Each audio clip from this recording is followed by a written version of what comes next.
Hello and welcome to the Top Corner Podcast, episode number 14, your weekly podcast for all of the latest news and fixtures in European football. We have got loads to go through today. Of course, we've got the incidents in Serie A, we've got a big derby in the Premier League, as well as talk over last week's fixture results, including El Clasico and a massive match in the A-League, which Rowan's not too happy about. It's the point system at all, are you? No. So I'm asking for a revamp in the point system, I'd like to say. Okay, well, off to a 10 start in terms of the points, but we've got so much to get through. So without further ado, let's get for so much underway. Of a revamp, but there's an echo. He's asked for 3 I revamps. don't think the Max can pick it up, but we can. Yeah, no, I can't hear an echo or anything, so yeah, no. It was Kieran's phone. No. He just wanted them to be a loyal I just viewer. wanted to hear myself. How are we all doing, boys? Decent, we all yeah. good this week? All right. Good, Yeah, good. We always ask this question every single week. How's Hull doing? No, can we stop asking? Do you know what we wanted to go around every team. We go around every We wanted team. a revamp in the point system. Can we have a revamp in the structure of the show? Because I don't want to talk about it. 3 points off relegation. About 19 6-pointers left of a 10-game season. The pressure's on. The big game against Stoke as well. The pressure is well and truly on. So Imagine having a big game against Stoke. big 6-pointer there. I remember me and the boys. We used to joke about hashtag announce League One. Yeah. Well, It Oh, might and that actually was last become a week. thing now, yeah. no, it's been a while now. Now we're on 11 games without a win. Yeah, it's Oh. tough times at Hull. How's Oldham doing? Hashtag announce League One. Yes. 5-0 at weekend. What a I mean, result. We're not going to have a club in like 2 weeks, but genuinely, you don't pay your players' wages. They bust out a 5-0 win. Hey, if I you're mean, if your maybe club's that's going to what go out with a bang and Maybe get that's what 5-0 Hull need to result do. Maybe that's what Hull need to do, not Yeah. play their players. and Not not pay enough their stuff. staff. Yeah. How's Manchester United? All right, probably going to get beat on weekend, but, you know, Big game, which we will be talking about later on, of course. we digress. And Rotherham? yeah, not too bad. We should have lost points that weekend. You win, didn't you? Yeah, it was a draw, but we should have dropped points, to be honest. If To the Dons. big Daniel Iverson making a save in the last minute, so I'm quite happy about that. Well, so point, but of course it's tight in League One. So I hope the fans enjoyed the last ever team review, because that's not coming anymore unless we win, and then that's coming right back in next the week fold. when they win, they're gonna be like, oh, Yeah. fantastic. Can we talk about teams, please? I'm really excited. First of all, we'd like to say a big thank you to everybody that turned out to the Europa League draw that we did last week. Of course, fantastic turnout, nearly 9,000 views on the video, and a load of new subscribers. So if you are joining for the first time on the Top Corner podcast, welcome one and all. This is your podcast for the European football from the last week. We do this every week. So if you do have any thoughts and opinions throughout the show, then of course do send them in. We will always talk about anyone's opinions, whether they're good, bad, whatever you want to talk about, basically. Gareth Bernaldo's already put a message in the stream. I think it was about 10 or 15 minutes before we even started. Welcome, Gareth Bernaldo. And of course, if you are new as always, do leave a like and a subscription as always. We've already had one question come in from Gareth Bernaldo. He's asked, who's happy with Watford? I am. No, Everyone's happy. I'm not happy. No, I think I would like to see Liverpool go undefeated. Yeah, because then again, that's another trophy that Arsenal can't claim that they've won. I'm Which buzzing, is I'm nice. buzzing It's when very Arsenal win Watford I won. know. They were more excited than Watford. Yeah, no, I think they were, to be honest. What was that tweet you were on about, Kieran? Like, When Portsmouth fans said, "Oh, we're glad we're going to try to stop Arsenal winning silverware," and then they went, "No, did you not realise they won we're still the only unbeaten team that went a whole no, season?" the one where trophy." it's like Liverpool that night in Istanbul, Man United yeah, night yeah. in Barcelona. It was Liverpool that night in Istanbul, Chelsea that night in Munich, United that night in Paris, Arsenal that night Watford beat Liverpool. That was it. But there was also the Portsmouth one as well. God, honestly, there was a lot of teams getting a little bit too excited over Liverpool losing for the first time, of And then course, in the Premier Nottingham League Forest this season. absolutely came out of nowhere and hit Arsenal at the park and was like, "How many European titles have you won?" I know. Take that one, I Arsenal. know. But They're we're going to currently move. playing with Lewis Graben up front. They They're are still indeed, firing but they might be shot. back in the Premier League next season at this rate, potentially. Maybe. Who knows? But we've got a lot to talk about today before we go into this week's fixture results. Of course, as you know, we did speak about it last week. I think it's worth talking about a little bit more than last week. You can see on the screen right now a picture of Inter Milan and a picture of people wearing face masks. You'll know, of course, with the coronavirus incidents, There's been a lot of matches that have been played behind closed doors, and a lot has happened in the last couple of hours as well as yesterday. Of course, it's been causing major problems for fixtures across Europe, mainly in Italy, to be fair. Of course, there's been a major outbreak of coronavirus incidents in Italy. It was announced yesterday by the Spain's Minister of Health that the Atalanta versus Valencia game on the 10th of March will be played behind closed doors. Inter Milan versus Getafe, the first leg, is going to be played behind closed doors. They've been recommended to play Barcelona versus Napoli behind closed doors in Spain, but that has not been confirmed yet. Of course, a couple of Serie A games have been called off. You might know that Juventus versus Inter last week was called off, which was in our fixture results. So, of course, we can't talk about that game. They haven't rescheduled where that game is going to be played yet. It was reported it was supposed to be played in May time. However, a couple of other clubs around Europe and mainly in Italy have been complaining about fixture congestion. And Coppa Italia as well, which is on at the same time. That's been called off. That was yesterday. Juventus announced that their fixture versus AC Milan was going to be called off. And today, it's been announced that Napoli versus Inter Milan in the Coppa Italia semi-final has been called off as well. No dates in terms of when the Coppa Italia semi-finals are going to be played now. And the Italian government yesterday came out considering a suspension to all sporting events in Italy for a month with the incident. So usually we would pick a couple of Serie A games for the weekly roundup. I've decided for now it's probably not worth picking any because they have no idea what they're doing in terms of whether they're playing them or not.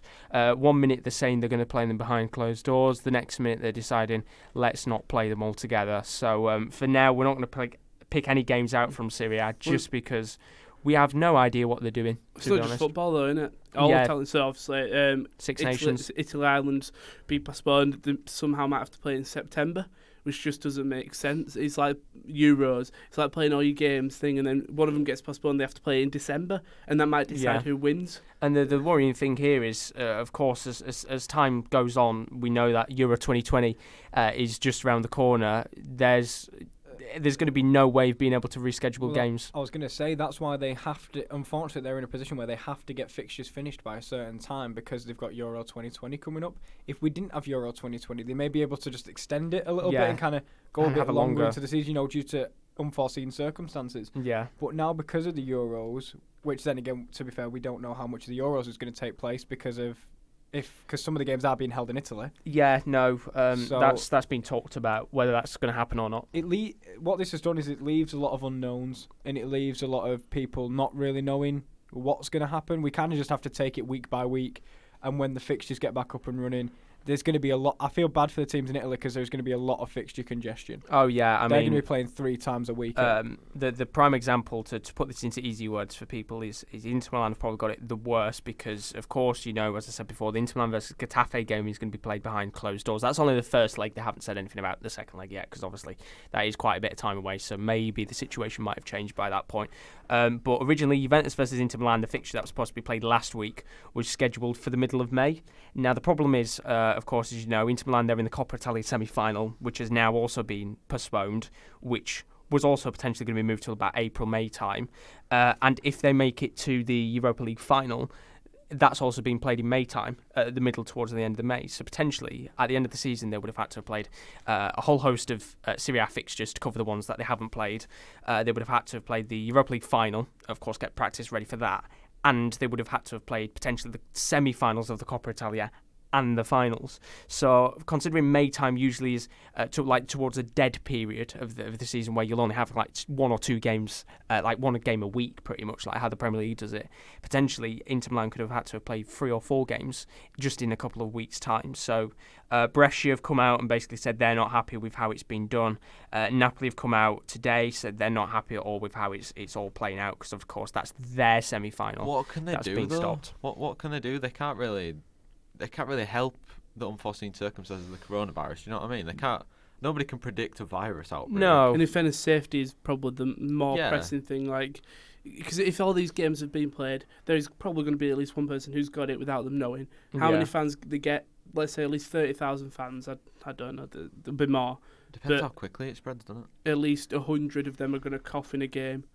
because it's by coughing or sneezing. So at least 100 of them are going to end up coughing or sneezing in that game. I just think it's a bit funny. As soon as Ashley Young goes over there, it comes over there.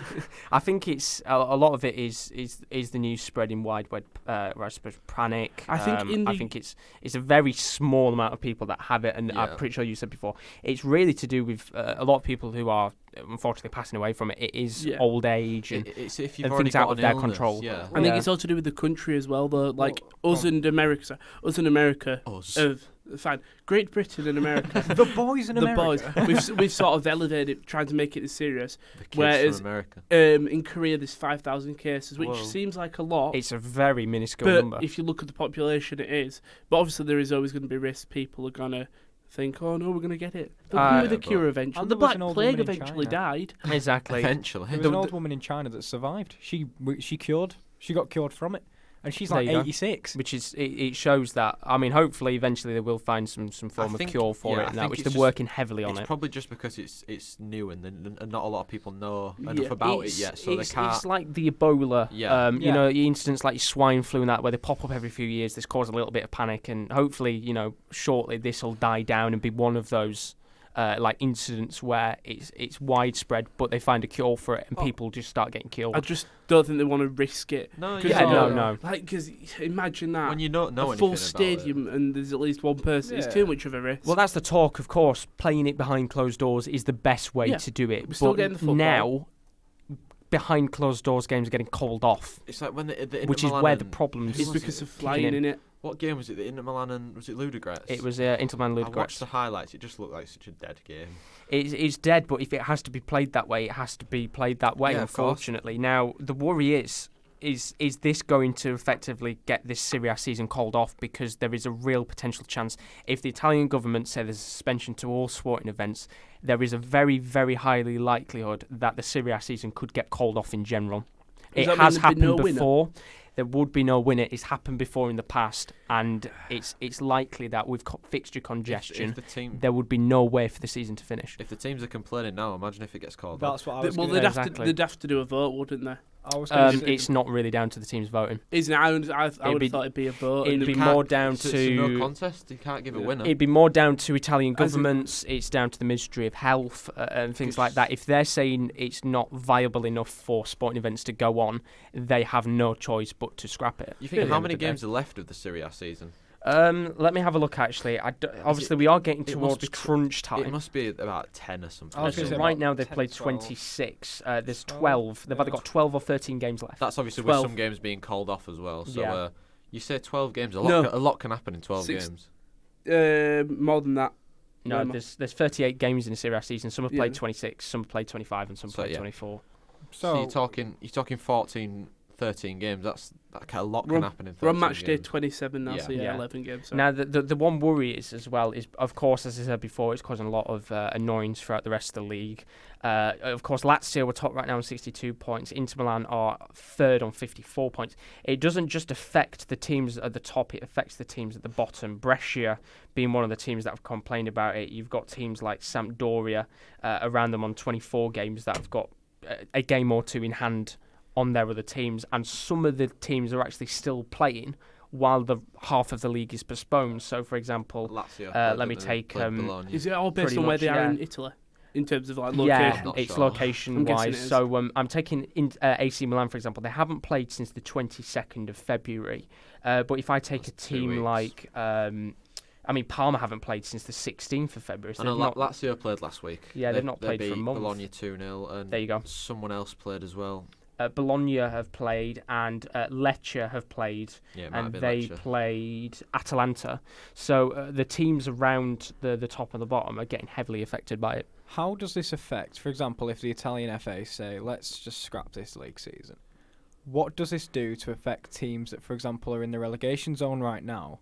The teams that are coming up. And for the teams that are coming up from the league below. Because imagine you've worked as hard as you can and you're going to be Serie B champions.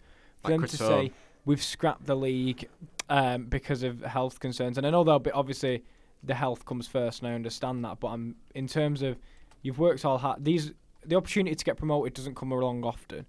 Will it be that the 3 teams that are in the relegation zone drop out, or will it be this same set of 20 teams will play again next season? I genuinely don't know. That would be down to to the Italian FA Did you and say that it's to happened decide. once before? A long time ago, as far as I'm aware. I don't know whether it happened specifically in Syria, but I'm pretty sure it happened out somewhere. But I'm talking decades ago. So in terms of it happening in recent decades, it hasn't happened. I think that the just the technology and just the actual knowledge of health and especially medicine and stuff like that, it's a lot more advanced as it was, say, 50 years ago. Yeah. So if it does get called off, you would be panicking, I would think. Yeah. I would be if it was if the entire competition was called off, I'd start panicking. Well, the CEO of Inter is one of the people that said he's quite worried that it's going to get scrapped. The Inter Milan chief, he feared that the season would get scrapped. Of course, just reading from a piece from the Independent, it says Serie A season runs the risk of not finishing if more matches are postponed because of the coronavirus outbreak.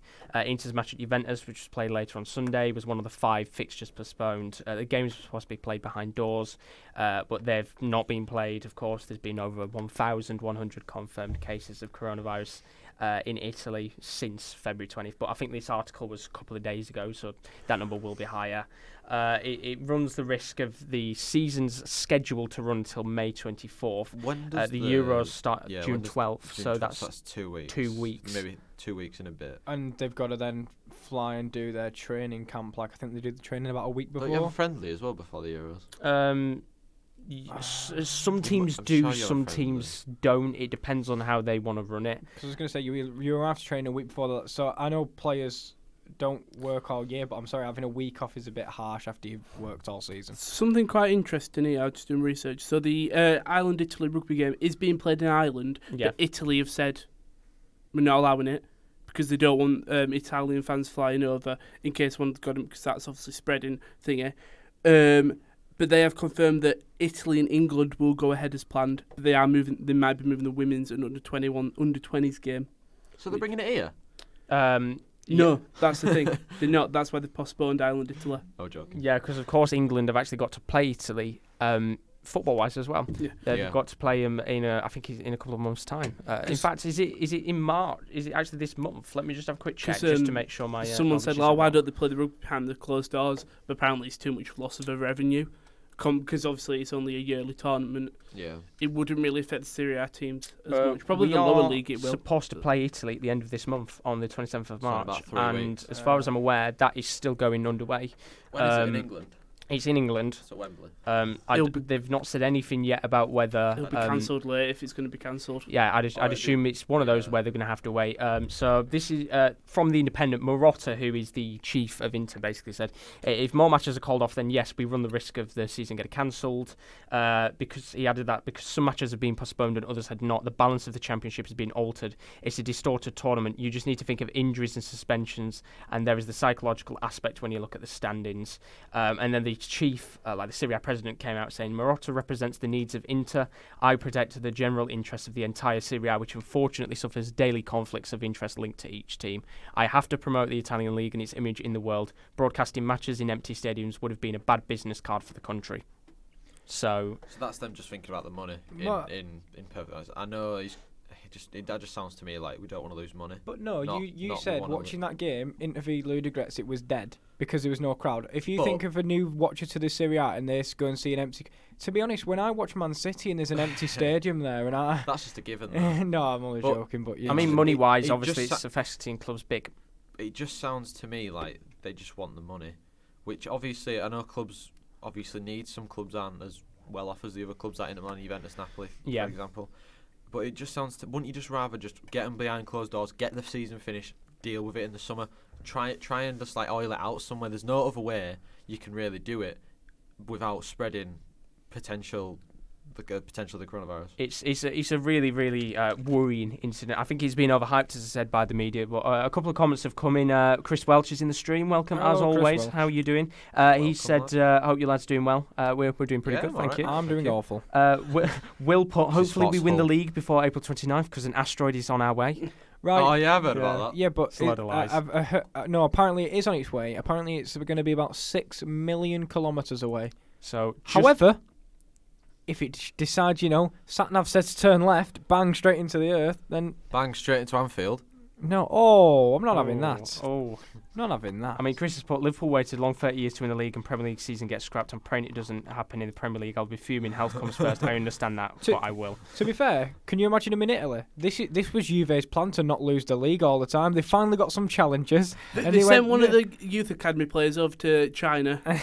Come on, you've got to come back. We've got to spread it. All right, then we're going to move over to the UEFA Nations League. Of course, we didn't really know about this until a couple of days ago. Yeah, I don't think anybody knew it was happening. UEFA Nations League, of course, a competition last year that nobody understood how it worked until we got to the end of the tournament and went, this is bloody brilliant. Oh, we absolutely enjoy it. We got in, we're like, we're third. Do you know what? It was till we realised we'd reached a semi-final. Everyone was like, yeah! Until we knew it got competitive, everybody thought, this Did is someone rubbish. say back-to-back semi-finals? What's the point of friendlies? What's the point of Nations League? But no, I tell you what, the UEFA Nations League is a very, very good tournament. And of course, as you know, you might have heard yesterday that it was actually drawn for the next UEFA Nations League. So I'll get up on the screen, as you can see here, League A.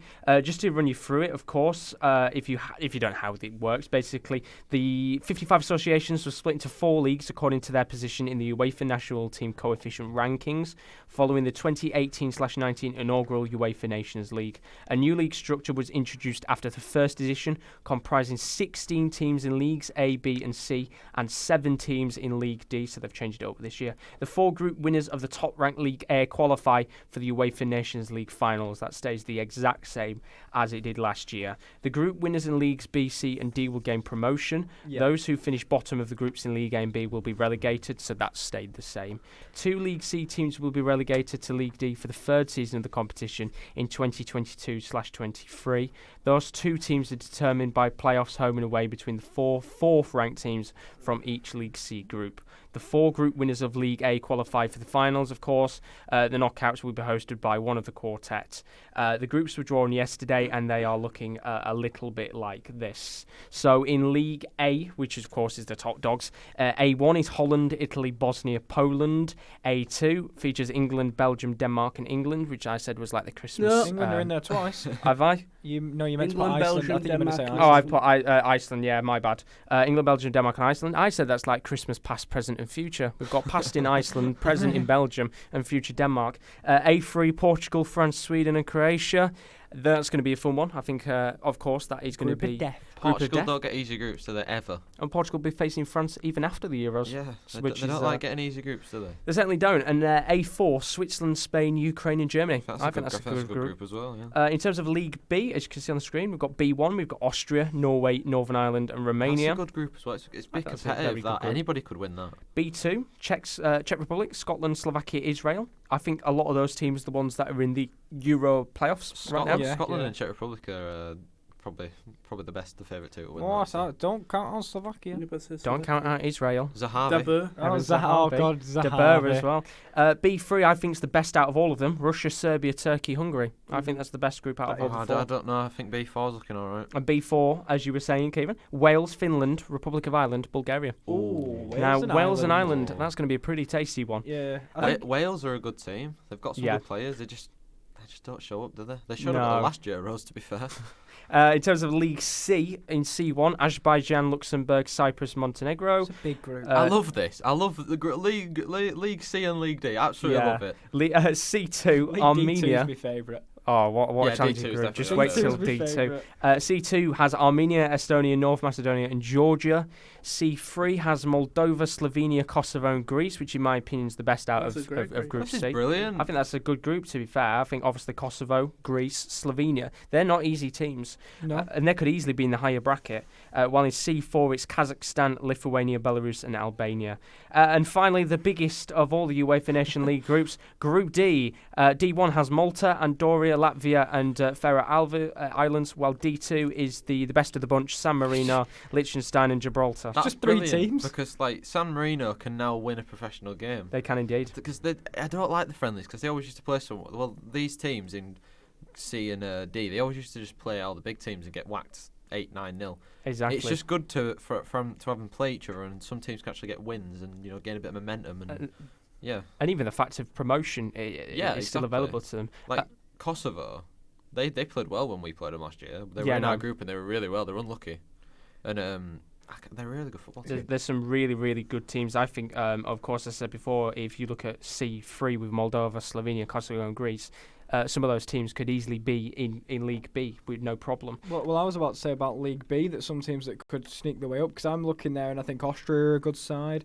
I think Serbia are a good side. Russia, especially. I think, Wales. Most of the teams from Group B3 could easily be in the top bracket. Oh yeah, Turkey had a great qualification campaign. They beat France a couple of times. Turkey got some good players. They have got some very good players on the side. A couple of comments that have come in. Welcome to the stream, Crazy Howling Dog. He's back. Oh, hello. Nice to see you, buddy. How are you doing? I actually don't think he was back because wasn't he? He's Gareth Bernaldo. He was Gareth Bernaldo. Was he Gareth Bowen? I remember Crazy Howling Dog. I remember the name. Was he Gareth Bowen? No, he was Gareth Bowen. Yeah, he changed his name to Gareth Bowen. Hello, Crazy Howling Dog. He's back again. Alexa Vujis, welcome to the stream. He says, because of the new format change, the last Nations League really suffers. I wanted 16 teams in League D going into League A should be earned, and instead it's handed out like candy. Chris Watts says, didn't even know about the UEFA Nations League draw. I don't think any of us knew about it, to be honest. I think you rang me, Rowan, about 20 minutes before, and it was like the draws. I'm like, oh, okay. Chris Watts has put, England can get winnable group and still not win the whole tournament, sums our country up. That's pretty much last time, isn't it, when we played. Crazy Howling Dog says, the joys of being a half Welsh English guy living in Australia. I can support 3 shit teams. And Alexa Vujis has put, the Greece and Kosovo match will be total Armageddon. I doubt that match will be played in front of fans. And Crazy Howling Dog did indeed. He was the Gareth Bowen account. He says he got suspended. He got suspended? What? Oh my God! What have you been doing? What have you been doing, man? Naughty boy. But the Nations League groups are very exciting. I think now everybody has an understanding of how it works. Should we be getting excited? Of course, England's group with Belgium, Denmark, and Iceland. It's tough. That's not an easy group. Belgium will beat us. Whoa! I'm not having this. I'm not having this pessimism. I tell you what, if we start Just England's number 9, Dominic Calvert-Lewin, up front, then there is no doubt we'd beat Belgium. I am going to say we've got the best group out of the 4. We got the lightest group of the 4. Yeah, Denmark and Iceland are probably the weakest out of the other 2. I think A1. I think Bosnia and Poland. I disagree. No, I think Poland are really good. I think Poland's best players though are on the back end of the career. Well, I mean, they're still there though. I know, but they are on the back end of the career. But they're still going to have their rising stars. No, I don't. I think Lewandowski's still going to play. When I look at Denmark and that, they've got some good players. You've got Eriksen, you've got Schmeichel, Yusuf Poulsen, but Dolberg. Aren't they on the same category as Poland then? Because Schmeichel's getting old. Eriksen's getting on. Well, it depends what you say. Getting old. Nicholas Bentner's getting on. Well, if you look at the Poland team, and you think of when I think of Poland, they've got I'm not including Lewandowski in this list. Szczesny. You've got Szczesny, who top quality. Szczesny's a good goalkeeper. Zielinski, Milik. Yeah, to name a couple of players. There's some good young players. I'd say Bosnia, I'd agree with. Yeah, well, they've got a couple of decent players: Dzeko, Pjanic, Vishka, a couple of different players in there that not good defensively. Some are old, some are in the prime. Kolasinac. Yeah, very, very true. So they've got a couple of players in there that are like that. But I think if Bosnia are better than Iceland. Swap Iceland. Yeah. I genuinely think if Iceland we can figure. I know we had that blip against them, but like they're not a tough team.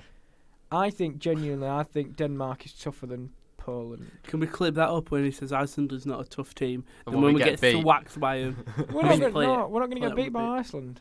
I'll say it here. He's jinxed us now. Now, obviously, you are forgetting Roy Hodgson's defeat to Iceland. Yeah, but do you know what? Since we've started booking our ideas up and put our waistcoats on, we've started playing well. So I trust in England, and I trust that we will. I know how. He's not wearing the waistcoat anymore. I think it all depends on who he plays, to be fair. We need to take the Manchester City style. We all need to wear denim. Right, I'm actually looking right now at Iceland's. We know Iceland's results. Yeah. To get a bit of a.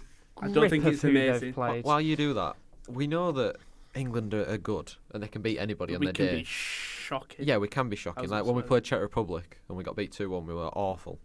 Right. It all depends on who he plays, in my opinion. So recent games, they have played in terms of decent sides. Turkey, they got a 0-0 draw. They lost to France 1-0. They beat Turkey 2-1. Of course, they got battered by France 4-0. That was in 2019. They've got a draw against Sweden. They got a draw against France 2-2 in a friendly. They lost to Croatia 2-1. They're one of those sides where if they want to show up on the day, they'll show up. I mean, there's no wrong with losing to France. And of course, they beat us in 2016 2-1. They got a draw against Portugal. So it's one of those. I mean, in terms of star players, it's like Finn Bogerson and Sigurdsson in terms of probably being the most recognisable players. Johnson, is he still playing? Bring him back from retirement, Eidiger Johnson. A couple of comments have come in. Chris Allendog, he's given us a reason as to why he got suspended. Right, go on. Pretty sure it's because I was messaging a bunch of teams asking them to sign Gareth Bowen and someone marked it as spam. I don't know. Fair play to you on that one. Chris Wells says he can't underestimate Iceland and Denmark. We know what happened when we already booked Euro 2016 parade. Before we played Iceland, the rest was a shambles. I don't want remembering because I remember just screaming at the TV thinking we've just lost to Iceland when Rooney sat there on the floor depressed. Wayne Rooney got penalty, didn't he? Yeah, he did. Honestly, I watched every single game of Euro 2016 bar 2. The England v Iceland and the final. I missed them both because I was working. I didn't work any other game apart from the game we lost, which I was so happy I did. Big L's. And then the final, which Adair decided to turn into prime Ronaldo when he got subbed off. He won me 30 quid, did Adair? Will Peace put a message, said, to be fair, we had skinhead Rooney at centre mid against Iceland and still lost. Don't underestimate them. And Crazy Howling Dog says, I'm off to bed, lads. Going to watch John Wick 3 and he's going to have some fun. Maybe in that order, but haven't decided yet. Oh, right. So I'd do it during. Oh, Jesus Christ. Especially when the dog dies. Oh dear. Does he die in John Wick 3? No, that's the first one, isn't it? I don't know. I just know he dies in the first one. I've never seen it, first but I one, just isn't know a it? dog dies. Spoilers, I've But, never watched it. A dog dies. Have fun, Crazy Howling Dog. It's a good film, John Wick 3, if you haven't seen it. But we'll see you later. But that is the UEFA Nations League draw. It is. Safe to say, I think we've got contrasting opinions on what we think about the group. I think we've got like the second easiest group. Yeah, I feel like we've got the easiest. Because, Netherlands are... By that point, they're going to have their star players hitting. They're boys. They're big boys. And Italy, you've got to think they've had quite a bit of a resurgence themselves. Well, to be honest, no. I'm swapping us and Belgium for Holland and Italy. I'd rather have Bosnia and Poland over Denmark and Iceland in my group. I'm not taking Holland or Italy over him, no, because then we would have the toughest. Denmark and Iceland. I mean, what do you guys feel like in the comments? Harry Kane knows Kasper Schmeichel, so he'll be banging goals in against him. Exactly. Do you think Harry Kane should go skinhead?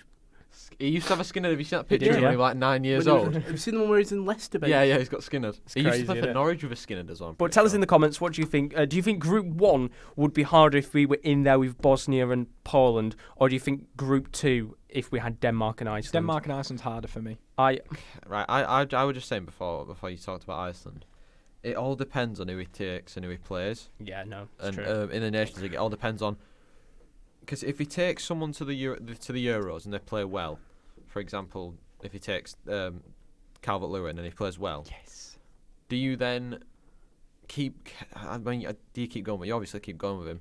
Do you play him as a number 9, or do you? Because I would always play Harry Kane as a number 9. Me personally, I always say coming up to these tournaments, for me, you take people based on form. I remember, I think it was the last Euros. It was just after Leicester had won the league, I think, and they took Vardy, benched him. They didn't Dan Sturridge as well. They didn't take drink water at all. And I said, why would you not, if they just won the league together, rekindle that relationship in our midfield and up front? I think it's different though. Yeah, but for countries and nations. Well, yeah, but you've got to take people based on form. Because, for example, Sterling this year, I still want to take him, but should he start for England based on how bad he's been recently? No. Should DCL go? Yeah. Ings has not been as prevalent as he was back in a couple of weeks ago. Would you take Harry Kane? Yes, I'd take him as a squad member. Would you take Rashford? Yes, I would. Yeah, I don't know how fit's he going to be. Probably he's back in April, so... Yeah, that's fine then. No, because I was wondering, because if he'd only just come back, then I'd probably just miss him, because if he's only just come back, it's a back injury, isn't it? Would you take Jamie Vardy? No, he's retired from international football. If he was to come out of retirement? No, not... I wouldn't take him? I'd take Rashford, Kane, DCL. And that's it. Sterling and Sanchez. What about Ings? I know. I think Danny Ings. Yeah, but Danny Ings has got 15 Premier League goals this season. Surely that's not worth. Surely that's worth a call up. For me, the ship has sailed on Danny Ings. I think for me, he's just not. Calvert-Lewin offered a little bit. He's not going to have the same. I think we've already. Would you not take him as a backup? No, I think we've already got a Danny Ings. Not going to start. A Danny Ings type player in Harry Kane. Doesn't really have much. He just finishes. And that's what Harry Kane already offers. I mean, Danny Ings is 27. I guess you could say right now this is his prime in terms of how he's playing. Do you take a risk on taking Calvert-Lewin, or do you take Danny Ings? To be fair, he has promoted youth. Like, I know 27's not old. It's the equivalent of when we took Callum Wilson. He took the risk on him. Yeah, but do you take Calvert-Lewin in the hope that, because I don't think Calvert-Lewin's a better finisher than Danny Ings is.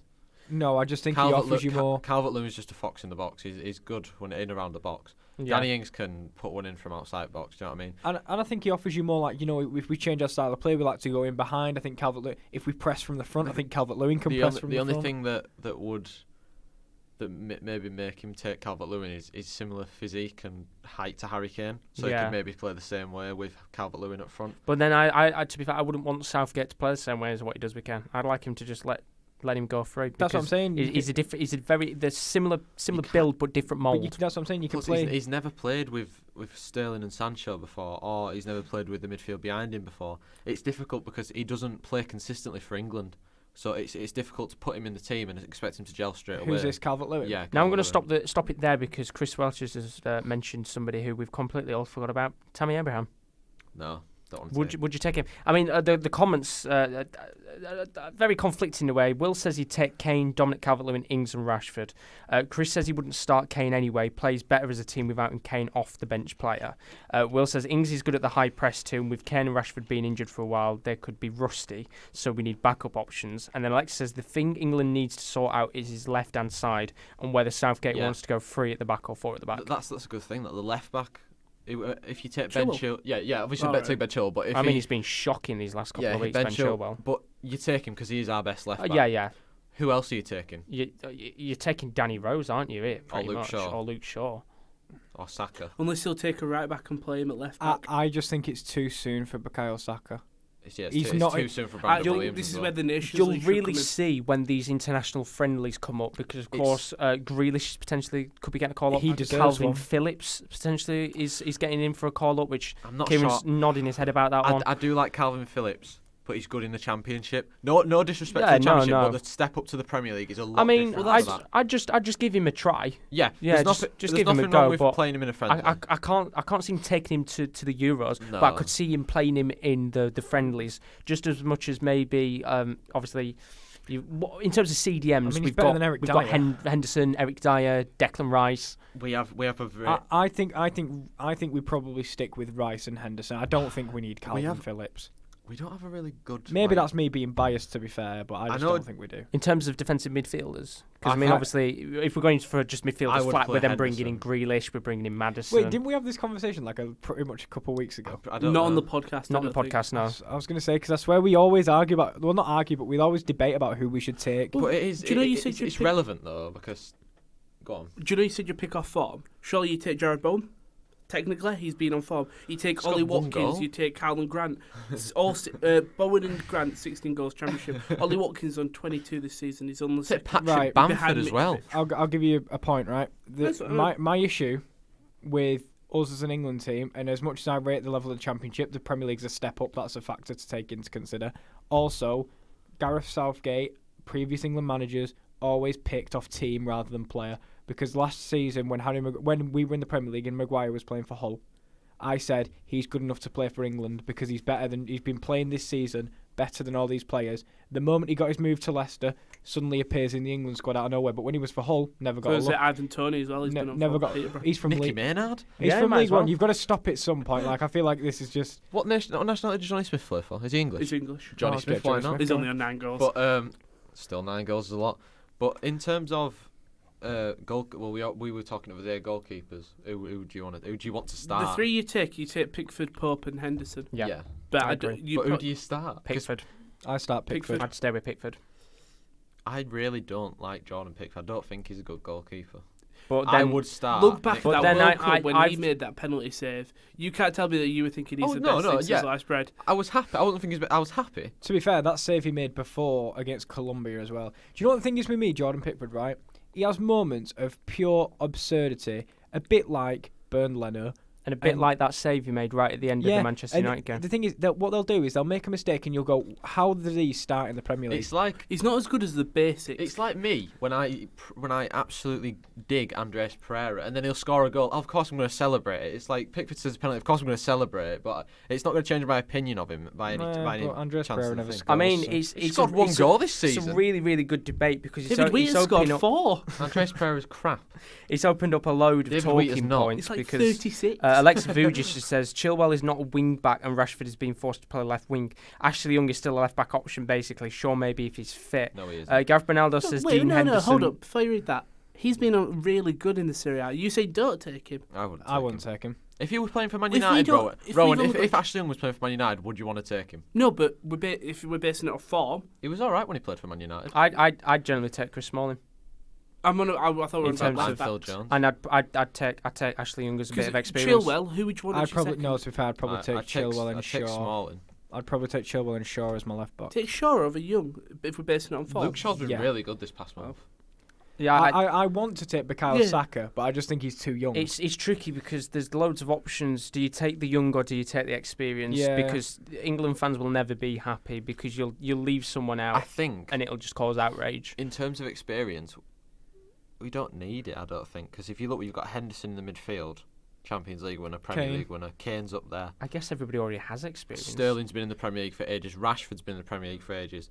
Your centre mid, you're looking at Grealish has been around for a bit. If you look at that England Harry team, Maguire's head on shoulders, isn't he? That got to the semi-final, it wasn't old per se in terms of it was all. They were all about that 26. I think our average age was probably about 25, 26. Yeah, I think it was 26. So I think if we go along with a very similar team, some of them don't deserve to go this year. We just need to sort the centre backs out. For me, John Stones can stay at home. It depends what they do. Because if they play 3 at the back, John Stones had a very good World Cup in my opinion. He got did a double against Panama, didn't he? Exactly, but he had a very good World Cup and it was fair enough. One issue we had was Kyle Walker playing centre back, and he made silly mistakes sometimes when he turned his back on someone and it hit him in the arm. I think it was the Croatia game. No, it was Tunisia. Was it? Yeah. I've got a team that played with Croatia. I'll say him. Say if you do think they should go. Pickford. Yeah. Walker. Yeah. Where do you play Walker? Are you playing him? It depends the formation. He won't be my right back. Wan-Bissaka's my right back, and Trent. Oh my God, Trent. Yeah, but Trent went to the World Cup last year. He didn't play. I'd take off 3 of them. Would you play the 3 that we deployed last time and play Walker as a centre back? Yeah, I think he will do. Yeah, I think that's a good idea. He's just quick, isn't he? And he's also adapted to centre back quite well. Pep likes him at centre back sometimes as well. Yeah. So. But now I'm thinking between Trent and Wan-Bissaka. I think it depends on who you play. I'll go Trent. I think it depends on who you play. Yeah. If you're playing a team, adapt to who you play. If you're playing a team like France or someone, you want Wan-Bissaka, I think. But if you're playing a team that'll sit back and allow you to have the ball, you want Trent. But you lose that ball into the box when it just depends who you put right wing. Because if you've got Sancho there, you can kind of make up for it. It's a tough one. Stones. No. I think he goes. I wouldn't take him. I think he goes. Yeah, I think he'll take him. Maguire. Yeah, he goes. Yeah. Henderson. Yeah, he goes. Trippier. No. I don't know. No, we've got two. You've got like 12 right backs. Not with the way that Atletico Madrid have been recently. I'd say no. And not even based on the other right backs we've got. Just speaking on the clubs they go to, I think going to Atletico Madrid's kind of shot his chances of going to Euros, in my opinion. I disagree. I think, to be fair, if there's one person I want to learn defensively from in the world, it's Diego Simeone. Yeah, but I just think it's like you said, you pick on the club, and I don't think Gareth Southgate would pick him. Well, Sancho moved to Dortmund. And it works perfect for him. That's a good point. Smalling moved to Roma. He's not been called up yet, though, has he? I bet he deserves to. He deserves to. Yeah. Ashley Young. He played in the centre mid. No, he's not going. Lingard. No, he's not going. Not a prayer. He's not going. Dele Alli. Now this one is a tough one. I'd say take him. I think we've got enough midfielders. I think you want to take Grealish and Maddison. You can't start them both, so you just have one of them doing Dele Alli. I don't think Grealish. You need someone off I don't the think bench. Grealish and Maddison will start a game. I think they'll just be subs. Who do you think's going? Who starts though? Rice. I think Ali will start. Are you going to take Ross Barkley as well? If you don't take Ross Barkley, definitely take Ali. Do you take Mason Played Mount? well last night. Do you take Mason Mount? Because the way this is my thing with, you know, when you mentioned Tammy Abraham, if we're talking pre-injuries, Mason Mount and Tammy Abraham are a shoo-in. But we're now talking post-injuries and all these have happened. I think because we're so close to the tournament, we go with a team that we know, and then use the Nations League to bring in these younger players. Mount. Honestly, I don't know because we've got a lot of the same midfielders like Grealish, Maddison, Mount. They're all the same type of midfielder. Tell you what, at least if these seasons get called off, we'll have enough to talk about on the podcast. Yeah, you know what I mean? We just have enough of the same midfielder, in my opinion. And then it was Kane and Sterling up front. Yeah. I think we take Sterling. I don't think plays up front this time. No. He can't. I don't think. Who do you think's going to start? Kane, Sancho, Calvert-Lewin. England's number 9. Sterling, someone, Sancho. Can't play Rashford as number 9. I think what I would do is I would play Sterling as the number 9. I would play him as a false 9. And so you'd say Sterling, Rashford, Sancho. Yeah. I'd probably put. If we're talking Rashford before injury, if he continues playing like that, I think he's got to be in the side. Isn't he coming off of quite a bad injury? Yeah, he's got. Do you think he had a double back fracture? Will it be the same? That is the problem. I hope so, mate. How did he get that? He had a floating bone in his back for about a year, I'm pretty sure, and he kept having to use like a bone healing device to heal it. Then he landed on his back when Matt Doherty absolutely cleaned him, and then he double fracturing his back. I would have gone Rashford, Sancho, Sterling. Rashford at middle. Yeah. I can play up front. Rashford's got more experience. It worked incredibly well when we did it against Spain. Yeah, as a Man United fan, and I've watched Rashford play up front this year. He is not as good as he is when he plays on the left. When he can actually take someone on, and he's up against one person, not when he's against two defenders, especially if they're physical, he doesn't get the best of them. I'd prefer Rashford as the forward player. This is where DCL comes in. I This is can where see DCL comes in. Kieran flaring I'd up already. prefer Rashford as the forward player than Sterling as the forward player and Rashford on the wing. I just think Sterling makes better runs than Rashford. That's I all. think he's ball greedy. Yeah, That's my worry. Sterling. I think he's ball greedy. And that's what irritates me about him. He's a quality player. The thing is, if he takes Kane, he's going to start. Yeah. You can't not play Harry Kane. I also think with Sterling, the advantage you get with Rashford over Sterling, I think Rashford finishes chances more than Sterling does. So if we have Rashford as our number 9, he's more likely to convert more than... He's more suited to it as well because you never ever see Sterling play as the forward for City. You never see him. The only time he ever plays as a forward is for England, which you've got to think he's only doing that every couple of months. I'd like to see it because if Harry Kane was not the same when he came back from his injury last year. Yeah, and he looks just a bit off the boil. He's not as sharp as he used to be. Sometimes he does go into hiding in some big games. Like I remember, to be fair, I think it might have been in the World Cup when he wasn't having a penalty to score. Sometimes he didn't offer as much. Well, Harry Kane's come back on May the 9th, so that does join February match up on May. That's only a month to get back to full fitness. You're only gonna have one game. The season ends in May 16th. To be fair, if we're going off form, if Rashford's back, do you know what? Rashford, Sancho, Dominic Calvert-Lewin. So we've all got contrasting opinions on that. I think Sterling, Sancho, Calvert-Lewin. If you're going off form, because Rashford. Yes, Calvert-Lewin, get in. Rashford won't be fit enough. I'll go through some of the comments, then we'll move on because we're nearly 45 minutes in already, and we've practically just talked about England. I'm trying to start this will be a great debate when the season ends, and we'll probably do a lot of shows at the end of the season where we'll be obviously building up towards the Euros. I think we'll talk about not just England, but a whole host of different European teams. So that'll probably be over the summer. But in terms of the comments, I think there's kind of a debate going on in the comments as well. Alexovich says Mings is playing for one of the worst defenders in the leagues. He shouldn't be there. Walker could play centre back if we got the same formation as World Cup 2018, but we should play 4-3-3. Arnold and Wan-Bissaka, my two right backs, says Chris. Alexis says Lingard honestly is a perfect fit for Southgate's system, and I wouldn't be surprised if he takes him. But his form has been so shocking that it's hard for me to see him go. It was said both Trent and Aaron Wan-Bissaka have a terrible weak foot, but they shouldn't be pushed out to left back. Chris agreed, basically saying can't judge Mings on playing for Villa. Grealish shouldn't go then because he plays for Villa. Jesus Christ, of course Grealish should go and Mings too. He's getting a little bit heated in the comment section Calm as well. down, lads, calm down. Will said Mings should go. Villa conceding isn't all on him. They're talking about Grealish, whether Grealish and Mings should go. Chris says his team would be Henderson/Pope, Arnold/Wan-Bissaka, Gomez/Mings, Maguire/Chilwell, Henderson, Grealish, Maddison, Sancho, Sterling, Rashford. Will says can't just play Harry Kane because he's Harry Kane. Spurs made the same mistake in the final. He played despite being injured for a long time and he did nothing. Yeah. Got to go with people on form. Chris said Sterling played as a striker for Liverpool back in 2014-15. Liverpool's best player that season, scored goals. And Alexa Vujic says, can you guys predict the winners and relegated teams of the groups? We'll do that another time because we are pushing on time-wise. We're 50 minutes in nearly. Yeah, to be fair, we're flying through. When it comes to England, it's good that we've got so much choice, to be fair. However, just on this last point, it's like with Alexander-Arnold and Wan-Bissaka, I feel a bit like Scotland. They've got 2 good players and they both play left back, Robertson and Tierney. Could you not move Trent to right wing somehow?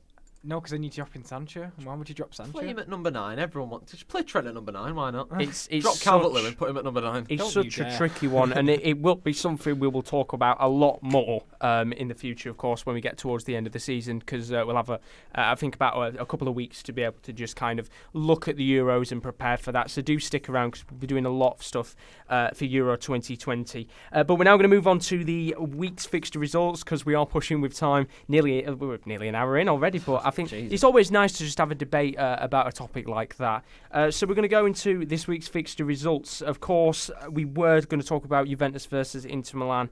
Of course, that fixture was postponed as part of the coronavirus incidents. So good. Very unfortunate, because we were looking well forward to that game. That was my game of the weekend. Which is a real shame. But in terms of the points tallies, you might notice that there was only 1 point this week that went to someone. It was me. That was not a double point, however, because it wasn't the result of the game. It was to do with the A-League. We'll talk about that a little bit later on. But we only have this week 2 normal fixtures, and then we have our 2 double point fixtures. So we'll start off with El Clasico, of course. Who wants to talk through this one? Go on, Rowan. Go on, lads. Real Madrid 2, FC Barcelona 0. Real Madrid reclaimed the top spot in La Liga after a massive 2-0 victory over their arch rivals Barcelona, in a game which was tight and full of chances. After a poor game against Levante the previous week, Thibaut Courtois made a range of stunning saves, including a one-on-one chance from Arthur, as well as one-on-one chance with Messi, which was not hit with the greatest of power. For Real Madrid, it was Vinicius Jr. that opened the scoring after the Brazilian shot from an acute angle deflected off Piqué and into the Barcelona goal. The home side were then able to double their lead. A forgotten man, Mariano, placed a composed finish into the back of net 1 minute after being substituted onto the field for Benzema.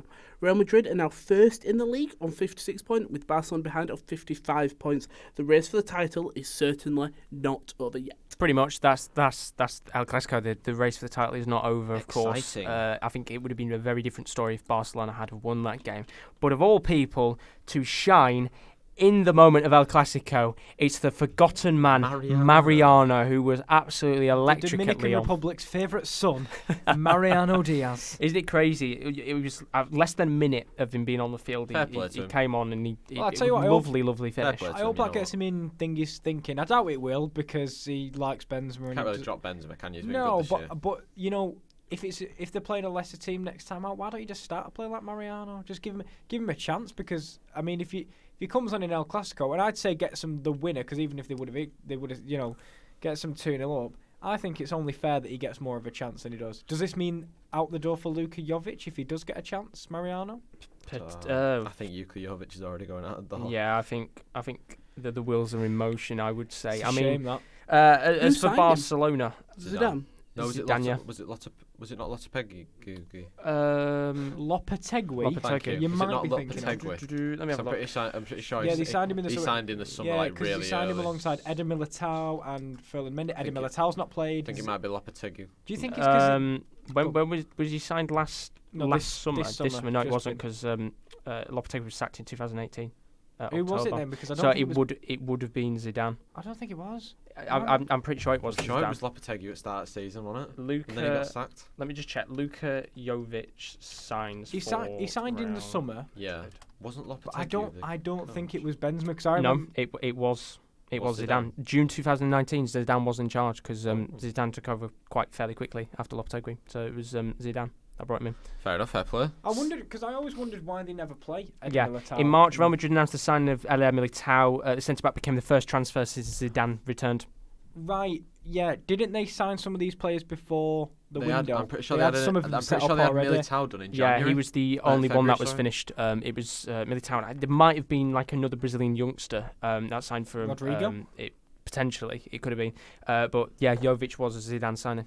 So they've signed Rainier, haven't they, from Brazil this year? They have indeed. It's a weird one, isn't it? Because he's already an outcast of. He was an outcast of the Real Madrid side about a month or two into starting. He just never got a chance to really kick on. Though, when he were at Frankfurt, he was incredible. Incredible. And Haller as well. Yeah. I think I don't think he fits Real Madrid. Maybe he needs a 2-striker formation. So that leaves him open to go to Mariano and Jovic. No, it leaves him open to go into Everton to Hull. and being up there with Dominic Calvert-Lewin. Where's Richarlison playing then? Take him to West Ham. Wing, it's fine. No, honestly, I do think Luka Jovic needs to get out and just have a fresh start, and I do think he suits a two-striker. Do you think he could go to Inter if they lose Lautaro? No. Plays in a two-striker there? No. I don't think it'd work with Lukaku. I feel like Lukaku and Haller are different in how they play. Lukaku, you've got to remember, Lukaku does have a little bit of pace about him. Haller doesn't. He's not that slow, Haller. But if you put Lukaku and Haller in a race, Lukaku will be miles quicker. Yeah, Lukaku will win, but I don't know what's happened to Sebastian Haller. He scored this week. He David scored, Moyes. Yeah. David Moyes. I don't feel like he will get teams of Inter's quality wanting to sign him. I genuinely don't. Really? I feel like because he's been pushed to the side so much and he's not getting a chance to prove himself, he's not going to get the upper echelon teams wanting to bring him in. I'd take Luka Jovic at Man United. I'd like him to go to West Ham and rekindle it with Haller again and just see if they can do it in a different league because they were so good last year. I just don't think he'd drop down that far now. I feel like... You've got to think Real Madrid will hold Jovic to ransom because they will ask for quite a lot of their money back. 50 million, 65 million euros. So they're not just going to let him go on the cheap. They're going to want at least 35. At least. I was going to say 45 to be honest because they're not very forgiving. And I can't see a team like West Ham just going, 45 million. Unless they loan him out and then see what happens. Well, that was the talk. He was linked to AC Milan, of course, before they got Zlatan in. He was linked to Man United as well because they'd lost Piatek to Hertha. Yeah, so they were looking at bringing him on loan, but of course they got Zlatan to come in, so they didn't have to do that. But AC Milan is a big named club, but in terms of the power of AC Milan now compared to other clubs, then they're not nowhere near as big as what Inter Milan is in terms of pulling power. Yeah. But in terms of Barcelona, another disappointing result for them. They played a 4-4-2. Gareth Ronaldo said Barca would have won if they played Vidal as a false nine, like we all agreed on last week. The right winger. Did actually play as a right midfielder again. I have absolutely no idea what he's doing. I looked at the formation on a couple of days ago. Maybe? He plays as a 4-4-2. I would assume it's a diamond because De Jong was playing as a left mid. Yeah, it's got to be a diamond, surely. Maybe he just wants his wide midfielders out there. Honestly, I have no idea. But I'm just looking now. Luka Jovic wasn't even on the bench for Real Madrid. Kike Setien is not having a good time, is he, at Barcelona so far? No, I mean, in terms of results, this is their first loss in quite a while in the league, but it's now their second game in a row where they've not had a win. Of course, 1-1 draw against Napoli. They've got a very big match coming up in 3 days' time against Real Sociedad. So potentially we could see... they're just on the brink of the Champions League, aren't they? They're in fifth, aren't they? They're sixth right now. They're only 2 points off Champions League place. Because Atletico are getting they're getting excruciatingly close to dropping out the Champions because they drew again to Espanyol on the weekend, who Wolves dispatched. So if Atletico Madrid can't dispatch Espanyol like Wolves can, I mean they only had 5 shots all game. Atletico Madrid. Was it at Espanyol? It was at Espanyol, and Espanyol had 9 shots, 3 on target. Atletico Madrid had 5 shots, 2 on target. Go on, Espanyol. So not the greatest of games. Just talking domination, did you see last night Saarbrücken beat Fortuna Düsseldorf on penalties? Saarbrücken are in the 4th division. Is it the DFB Pokal? Yeah, they're in the 4th division. Düsseldorf had 32 shots on target. Saarbrücken had 9. Wow. And they went through on penalties. And they've got Bayern in the semi-final. Oh, well, that's perfect for them. So it's the equivalent of Exeter having a City. For them, that's good. They know they're never going to win it, but that's actually you want, isn't it? The big dogs. Well. Speaking of Germany. Yeah, let's move on to Germany, actually. We are flying over to Leipzig-Leverkusen. You watched this game, didn't you? I did watch this game, indeed. Do you want to read us through this one? And I'll let Rowan talk us through Sydney FC, Western Sydney. Go for it, Kieran. I was going to say, I watched this game on Sunday. I did have a plan to watch Juve Inter afterwards, but that got scuppered. That got scuppered, didn't it? As we've mentioned as we were talking as a group, that this is the result that favoured neither team, really. But Leipzig and Leverkusen did end in a 1-1 draw, which allowed Bayern to take a 3-point lead over Leipzig, which is a shame because Leipzig were at home.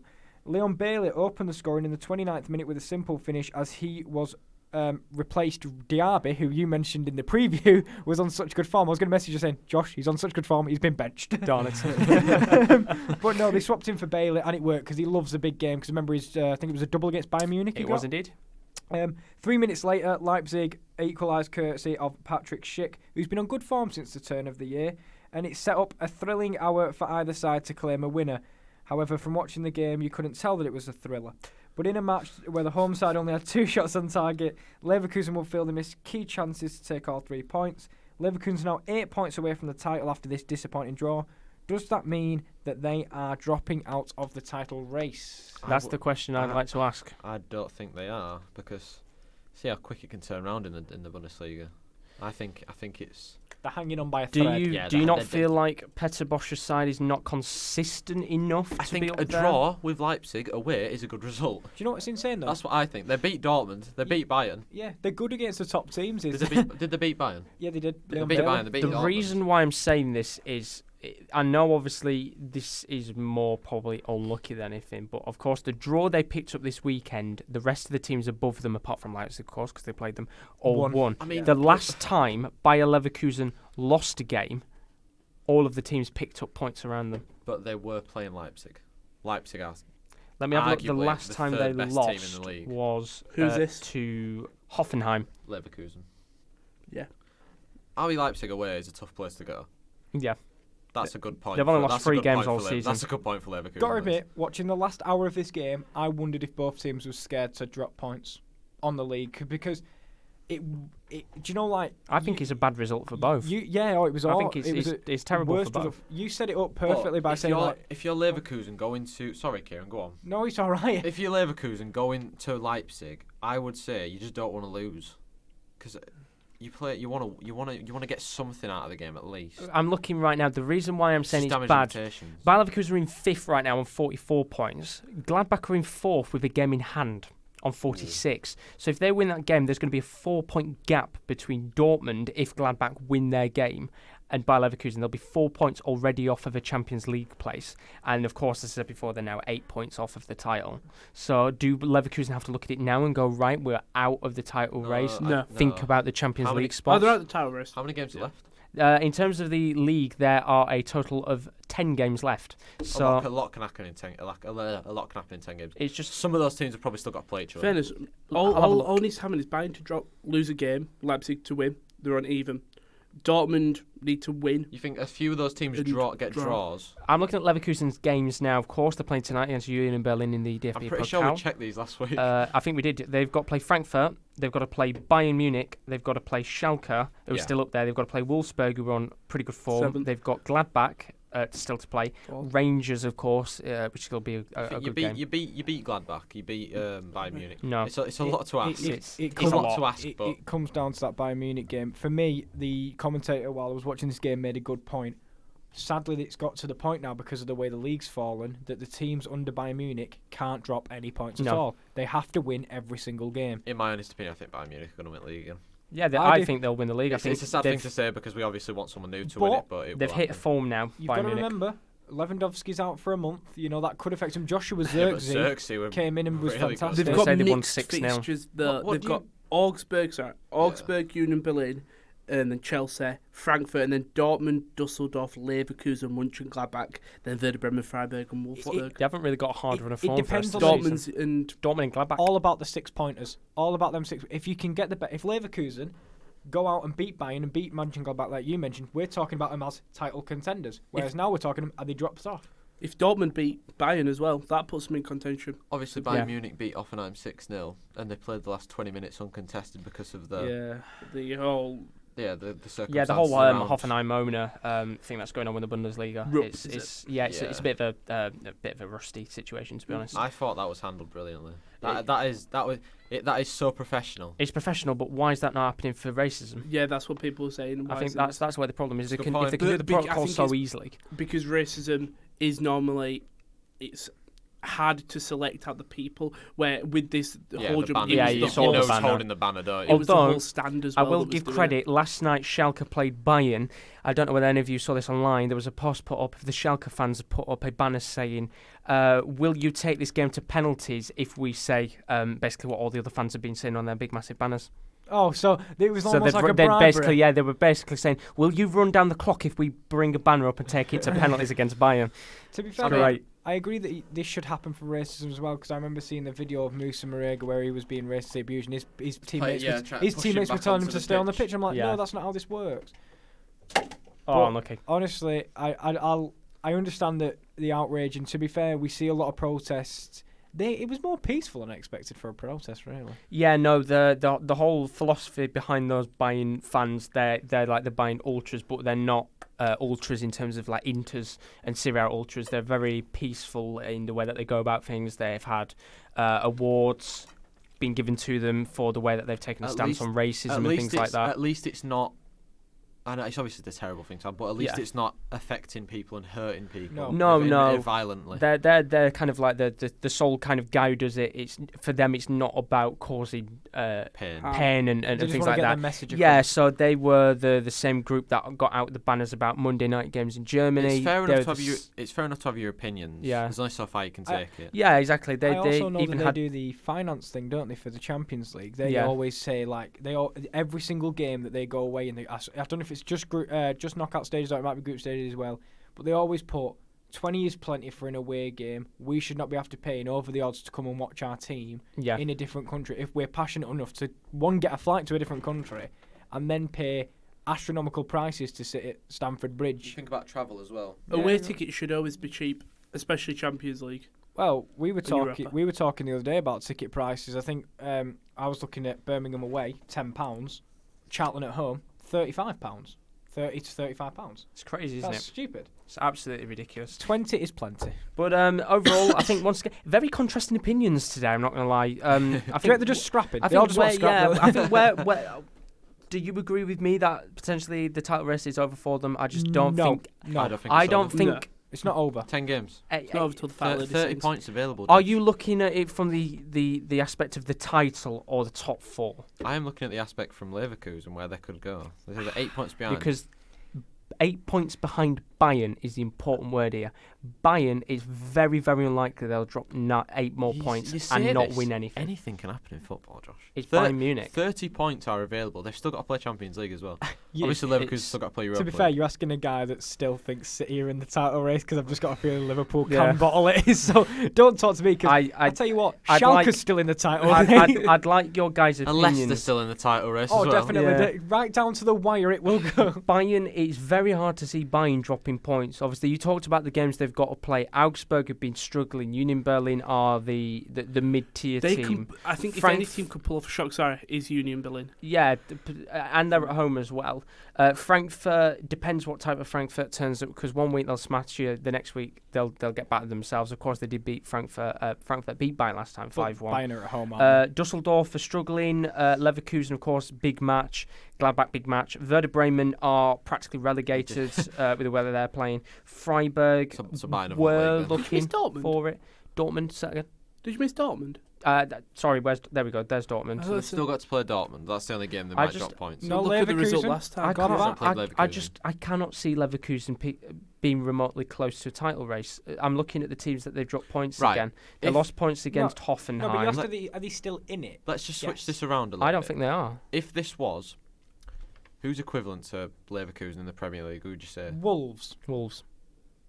Right, if Wolves were 8 points behind Liverpool with 10 games to go, are they out of the title race? Yeah. No, because it's Liverpool and Liverpool have a history of falling in it. It's the quality of the opponents. Yeah. Bayern is a tough team, Leipzig is a tough team, Dortmund's a tough team, Gladbach's a tough team, Schalke... They've already beaten Dortmund and Bayern Munich. Yeah, but the whole point is the teams that they've got to play still, right? For Leverkusen... 8 points is 3 games, Josh. It's 3 games that you need to drop points. You're relying on Gladbach, Dortmund, Leipzig and Bayern to all drop points as well. You've got to think they're still 4 points. You take it a team at a time. You go, right, who's in front of us?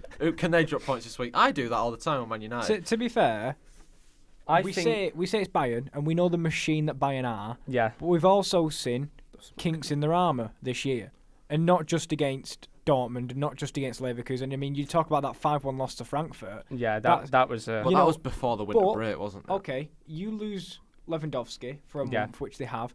Can you rely on Joshua Zirkzee? He's only young. For as long as... Do you know what? This is a time to capitalise on Bayern and put them under a lot of pressure. You've got to think, though, they'll just play Thomas Muller up top. Last night they played Thomas Muller up top. They won 1-0. It's not a case of, we've lost Lewandowski, we'll just play Zirkzee all the time. He played well on a... I know he played well. Was it Saturday? He did play very, very good. I'll give him credit on that. But he got 1 goal. Was it 1? But they'll just play Muller, I think, up top. Do you know Joshua Zirkzee? I think he scored 3 goals in like 26 minutes of Bundesliga football. It's crazy. Who's Haaland in this game? He didn't score, did he? Actually, Haaland. Did he not? First time since 2018 he hadn't scored at home. Oh wow! Which is going all the way back to Mulder. Flop. With Ole Gunnar Absolute Solskjaer. flop. With Ole? With Ole? Yeah, with Big Ole. But no, I think as well that the fact that Leverkusen, this is the closest Leverkusen have been in a title race for years. Yeah. Last year they finished 4th. They were 20 points off the title. 2017 to 18 they finished 5th. They were 29 points off Bayern. 16-17 they finished 12th. 41 points off Bayern.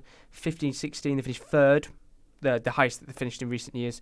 But we're 28 points behind Bayern. I think that's a change in the league. I don't think anyone will be 28 points behind Bayern unless you get to like 9th or something now, which is good. I think it's brilliant for the league. Yeah. I think the league is the only one that gains from this, and the fans, of course.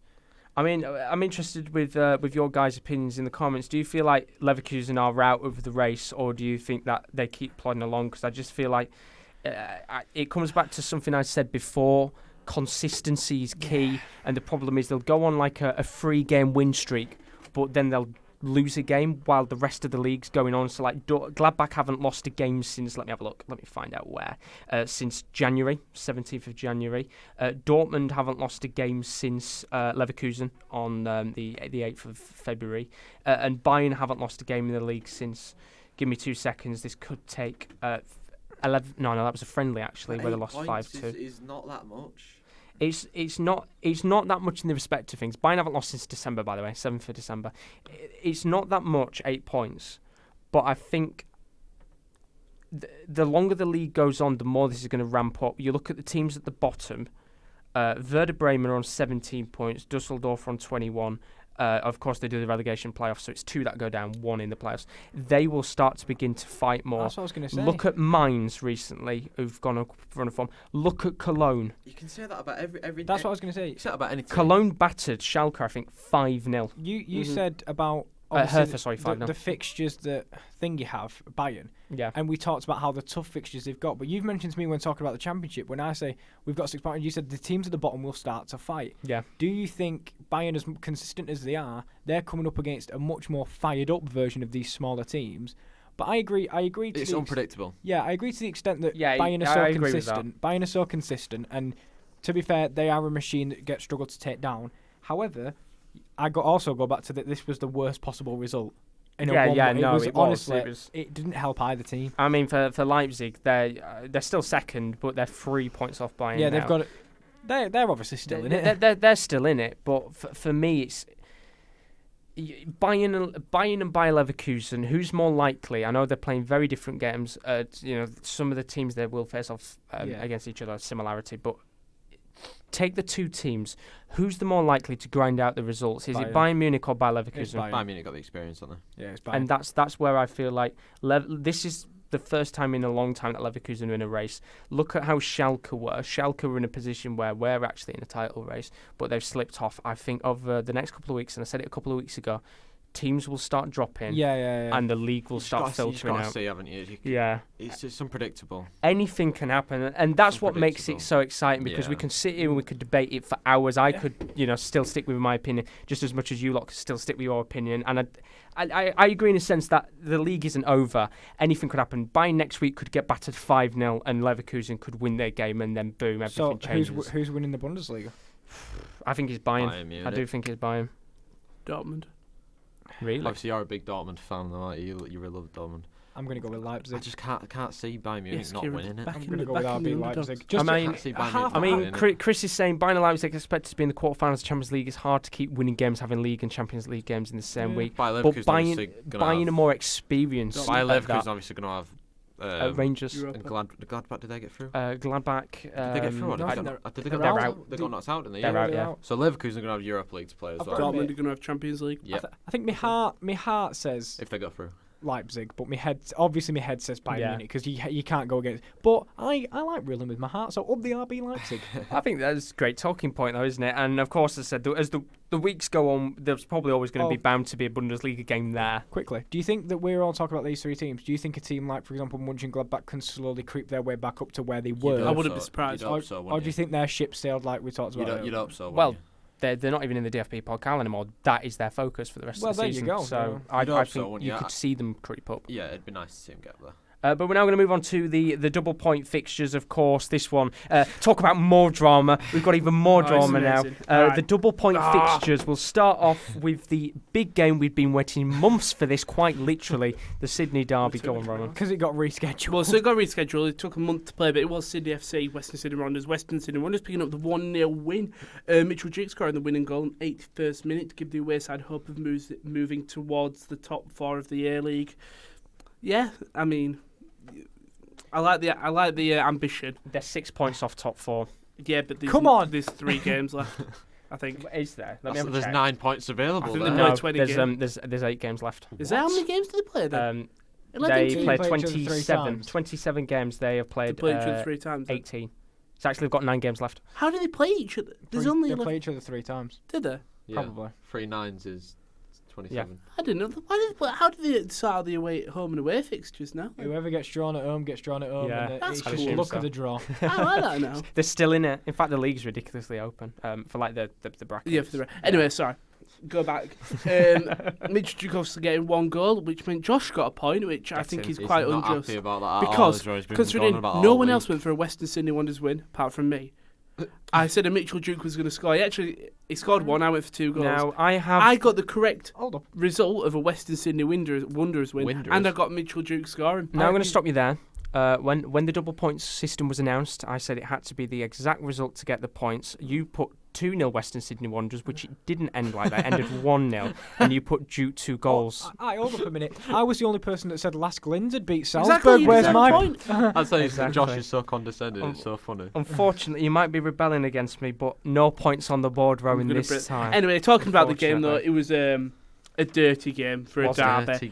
Mitchell Duke scoring at 84th. Daniel George Veske gets sent off in the 92nd minute. Just if you look at the stats, the stats were quite even. What? Gonna act like I know that is. Sydney FC 16 shots and Western on 14. The more the fouls, Sydney FC 7, Western Sydney Wanderers 17. 4 yellow cards for Western Sydney Wanderers. Tactical fouls. 2 for Sydney, obviously a red card. They had a Burnley of the league. I just kicked you off the pitch. That is Sydney FC's second loss. Their other loss came from Western Sydney Wanderers. So they're their bogey team. It's the only team who haven't beat them. Well, it's never going to be as feisty as Fenerbahce Galatasaray, is it? But it does sound like a pretty tasty game. To be fair, the picture I've got actually looks really nice. The Western Sydney Wanderers fan going over and doing, like, I don't know what they're doing. They've got their hands up. Let me have a look at this. There you go. They look like they're... Oh, it is actually really nice. Yeah, it's a really nice photo. It's quite nice photo. Hold up a minute now. I mean, it looks like they're about to start dancing in front of the supporters, but there you go. If you look at that, that's I like that photo. Lovely. But that was the first game of the double points. The second game of the double points was the Moscow derby. Now, the team that was fighting for survival was Spartak, but they actually got a 2-0 win at the weekend in their fight for survival. Goals from Bakev and Zobnin to move the away side 5 points from the relegation zone and actually go ahead of Dynamo Moscow. Now, in terms of the predictions, Gareth Bernaldo was the only one to get this prediction correct, so fair play to you. Technically, that is a point on the board for Gareth. You two still don't have any points. Yes! I just realised, sorry, Sydney FC and Western Sydney Wanderers are playing at the end of the month. For God's sake. No. Come on! It's the rematch. Kieran D predicted 3-2 to Spartak. Kieran Ali predicted 1-1. Rowan, you predicted 1-0 Dynamo. I predicted 2-1 Dynamo. Sorry, I'm trying to recover from... This is going to be the biggest trilogy since Wilder Fiore, honestly. I can't believe it. Right then, let's go on to the weekly roundup. Let's go for it. Is it not going to play? Please play. I have clicked play. No. It's not going to work. There we go. We'll go again. Weekly roundup. Let's go for it.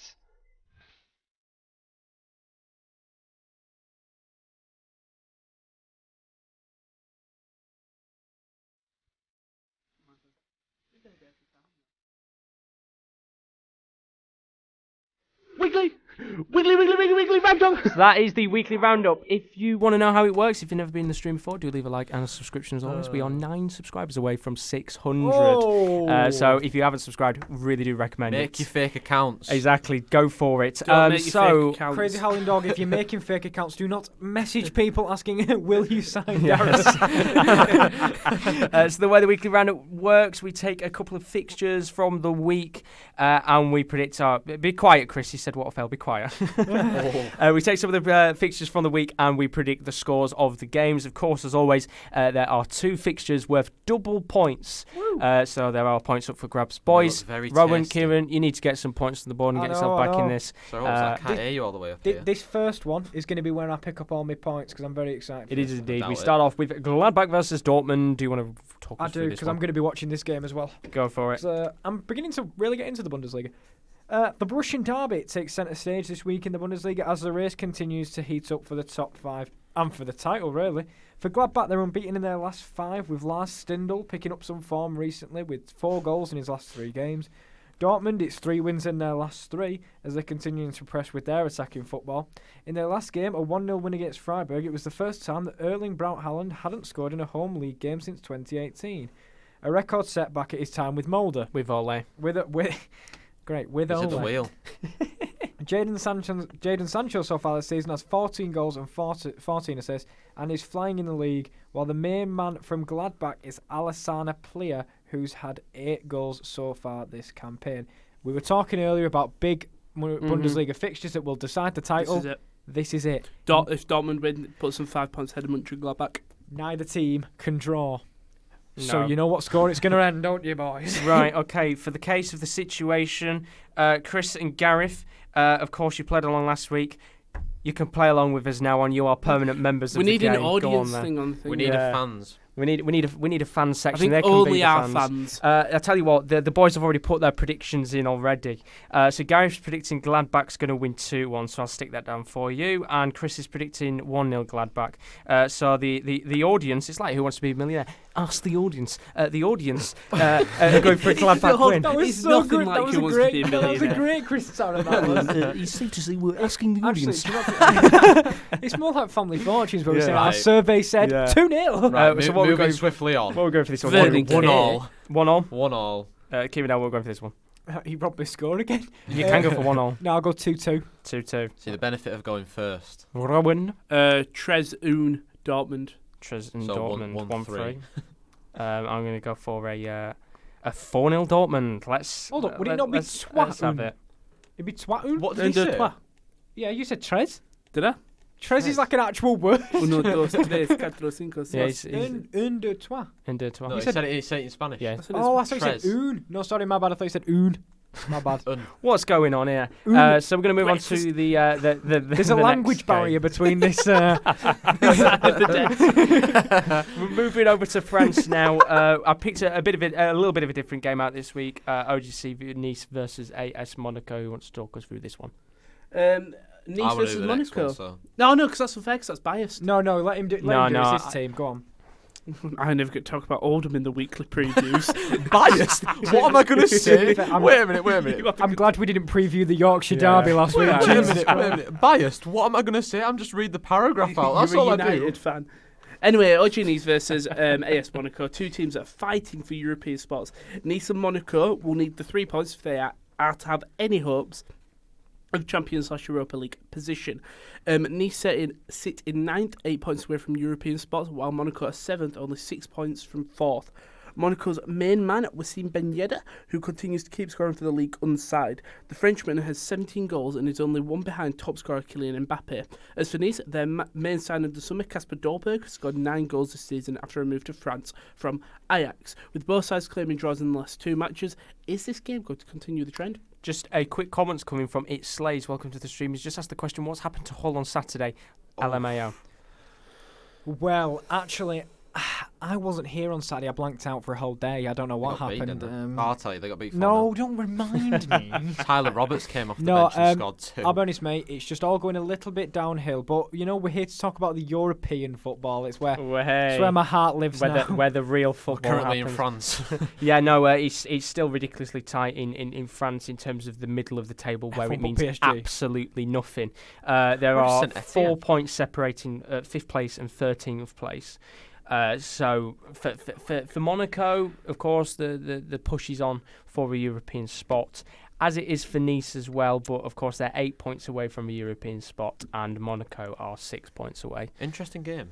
Yeah, I wanted to pick some out a little bit different because there's a couple of decent matches on. So Lille v Lyon is one of the games on, which I was going to pick that one out, and I thought, why not go for something different this week? Yeah, we always have Lyon on. We've not had Nice. To be fair, I feel a bit bad because when it comes to the Bundesliga, we always have that top 6, but usually they're the we haven't done a relegation one in a while. That's where I'm going to start picking out relegation ones. When we just get towards crunch time. Put it on Holland Stoke. Will you stop it? Honestly, get out. But no, we haven't talked about Nice yet. Of course, they were taken over at the beginning of the season. They brought in a couple of players, Adam Unash, Algerian winger, Kasper Dolberg, the Denmark striker. So they've spent a lot of money on the attack. Kieran looks very happy. I signed Adam Unash last night on Football Manager. Really? Brilliant. Coincidence. No. I signed him from Nice. That's why he was there. There we go. Just check where St Etienne are in the league. St Etienne, they are currently 16th. They're 2 points off relegation. So you're a generational manager, Kieran. Thank you. Yes, doing all the hard work on Football Manager. So, honestly, Champions League football. It's an interesting one because Nice, I think they were very, very excited this season. They spent a lot of money and they thought that the attackers would really take them up another level. Haven't really taken them up another level. Such a bad place is it such a bad place for them really? Not for Nice. No. Yeah. Where do they normally finish? Last season they finished 7th. Season before that they finished 8th. But they were hoping that the money that they would have spent this season would have taken them up to at least a Europa League spot. They seem to just be in that same spot, that, not in the Europa. Not below mid-table, just 10th to 6th. But they're only 8 points clear, and as previously said, 8 points, a lot can happen. Well, yeah. They've only won one of the last 5. Patrick Vieira has had a little bit of a pressure put onto him. 39 goals scored, 37 conceded is one of the highest amounts of goal conceded in the entire league. Dante not doing it at the back then? Yeah, no. In fact, we'll have a look at their last game and who played. And Harelli not doing it at the back either? They played at the back. They played back 3. Malang Sarr, Dante and Danilo. Which is the CDM Danilo who plays as centre-back. That's what I was just wondering, was it that Danilo? That is that Danilo who plays as centre-back. Right. I'm going to go for 3-2 to Monaco, seeing as Nice like to concede a few goals. 3-2 to Monaco. Of course, Chris and Gareth do put... Oh, they've already put theirs in. Gareth Benala's gone 1-1 for Ligue 1. Brilliant. for the whole of the league. Every single fixture's finished 1-1. And Chris has gone 1-0 Nice. So there we go, contrasting opinions there. Kieren. Monaco have Ben Yedder. And it is very hard to outscore Mbappe in Ligue 1. Only select strikers like Rafa Mir can outscore Mbappe. On Football Manager. It's important to say that. No, 2-0 to AS Monaco. 2-0 to AS Monaco. Rowan? Have you done a prediction? Yeah, I'm at 3-2. I'm going to go Nice. 0.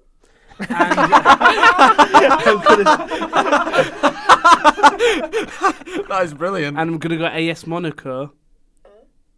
That's that's 1. That's 1. She's not very good at that, is she? She's a little bit quiet. She was confused with what you put in. I tell you what, I'm gonna go 2-2. Oh, I'm gonna go for some. I've gone 4-0 Dortmund and 2-2, so I'm getting no points. You need it for week. Belgium. Try do the Belgium. It's Slazer's put. What's your score prediction for Rangers versus Hamilton tonight?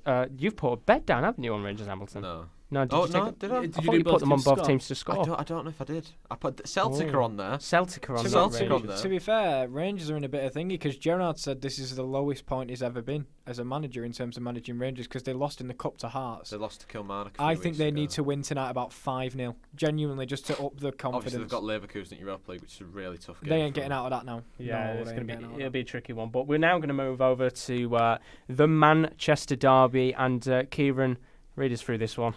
Yes, sir. No matter the position your team sits within a league, derbies mean everything, and the Manchester derby doesn't fail to deliver. In fact, in the last 5 Manchester derbies, there's been a total of 14 goals, as both these sides face off for the 3rd time this season. All right. It's the 4th time, by the way. Is it the 4th? Look, you play 2 legs in the Carabao Cup, though. Oh, yeah, no, my bad. It's all right.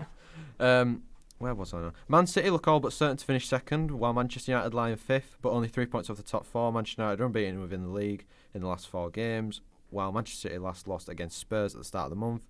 The best Portuguese player to grace the Premier League since Ronaldo has scored in the last 3 games in all competitions, while Aguero, 16 goals, that's close to the Golden Boot leader, Jamie Vardy on 17. So it's just another about 14 goals for Bruno Fernandes to become the top goal scorer. Do you think he can score all 14 in this game? Maybe if John Stones plays. He's defending on the weekend. My lord. I'm sorry, how can you pay 50 million or whatever they paid for him? He fell over his own feet.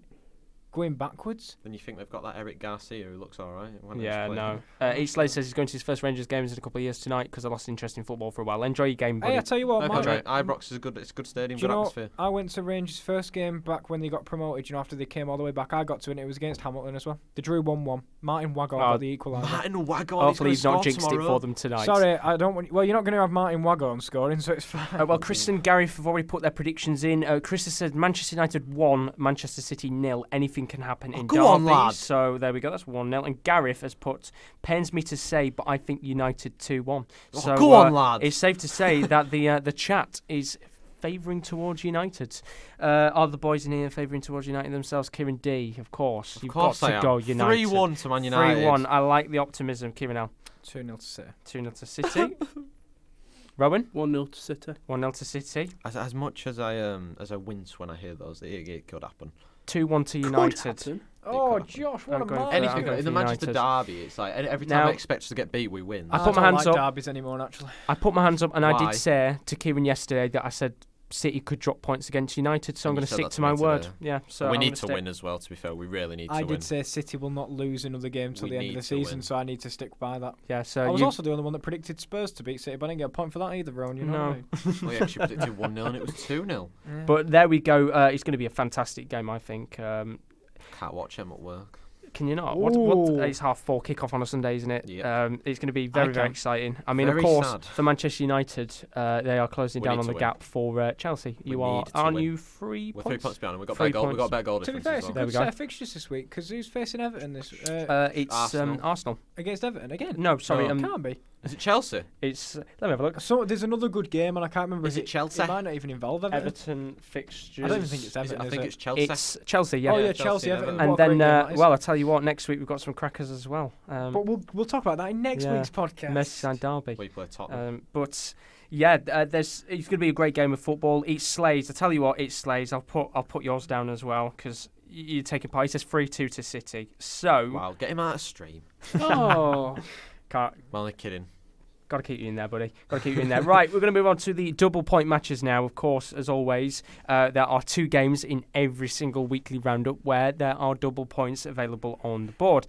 Now, I'm not going to lie, it's getting a little bit harder to find games remotely of decent interest.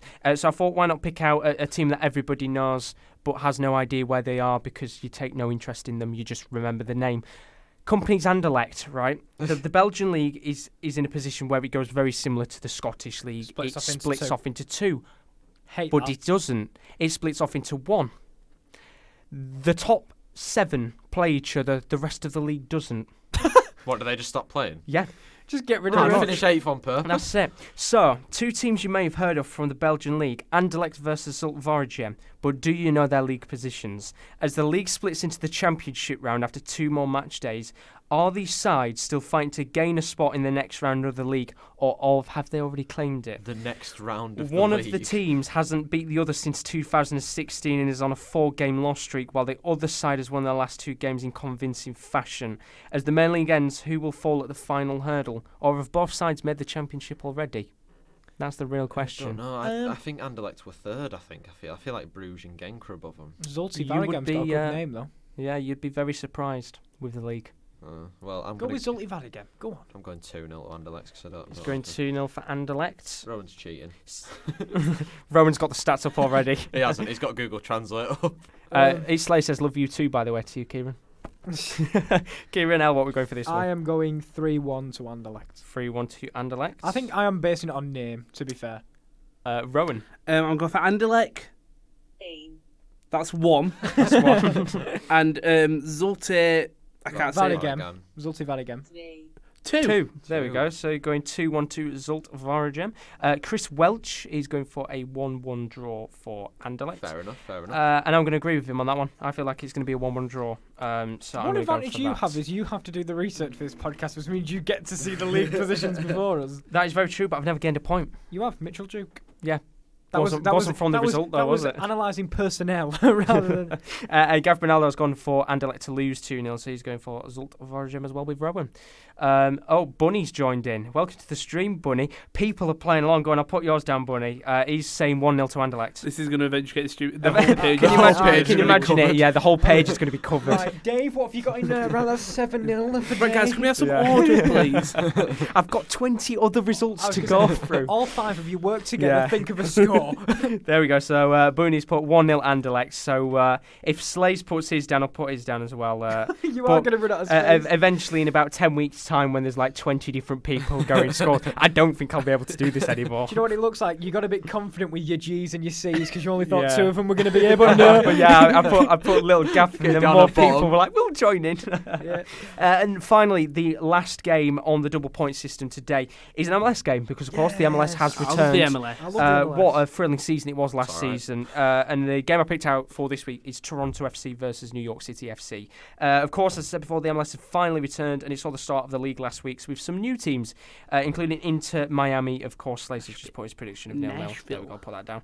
But the double points fixture sees an MLS Cup finalist face off against a conference semi-finalist. In fact, both these teams actually played each other last season in the knockouts of last year's MLS Cup. But who won that game, I'm not telling you. Neither side has started with winning ways this season, but they will be looking towards the MLS Cup champions to win it again this season. Can either of these sides get their first win of the season, or will this end with a stalemate? I have no idea, so I'm going to say 2-2. 2-2. I like it. I'm going to go 1-1. 1-1. I'm with Rowan. I love the MLS, me. I love it. It's so it's good. It's brilliant, isn't it? All right. 0-0. 0-0. I have to go Barham. Oh, everyone's gone barring. So I'm Fine, you know what?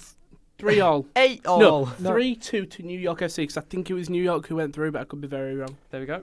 3-2. I am going to go for a 2-1 to New York City FC. On that one. There we go. So Gareth Ronaldo is going to go for the exact same as me. He's going for a 2-1 win for New York City. Of course, actually, a very good point he's just put very quickly. Your thoughts on Victor Wanyama to Montreal Impact? Very good. He'll get playing time. Yeah. It'll be a big very name unexpected as signing that came out of nowhere yesterday. I'm very happy for him. Booney's gone for 2-1 Toronto, and Chris Welch has gone for 1-1. There we go. And if Slays puts his in there, then I'll put his down as well. It's just everyone wants to put the predictions. Well, we'll do a straw poll. Exactly. Yeah, there you go. That might actually be an idea in the future, do a straw poll for him. So that's the double point games. Of course, we'll find out next week. Let's hope none of them get called off. Or put behind closed doors and then called off. Fingers crossed. Yeah, MLS will be all good. England will be fine. Germany will be fine. Very, very excited France to see Belgium, how those games go.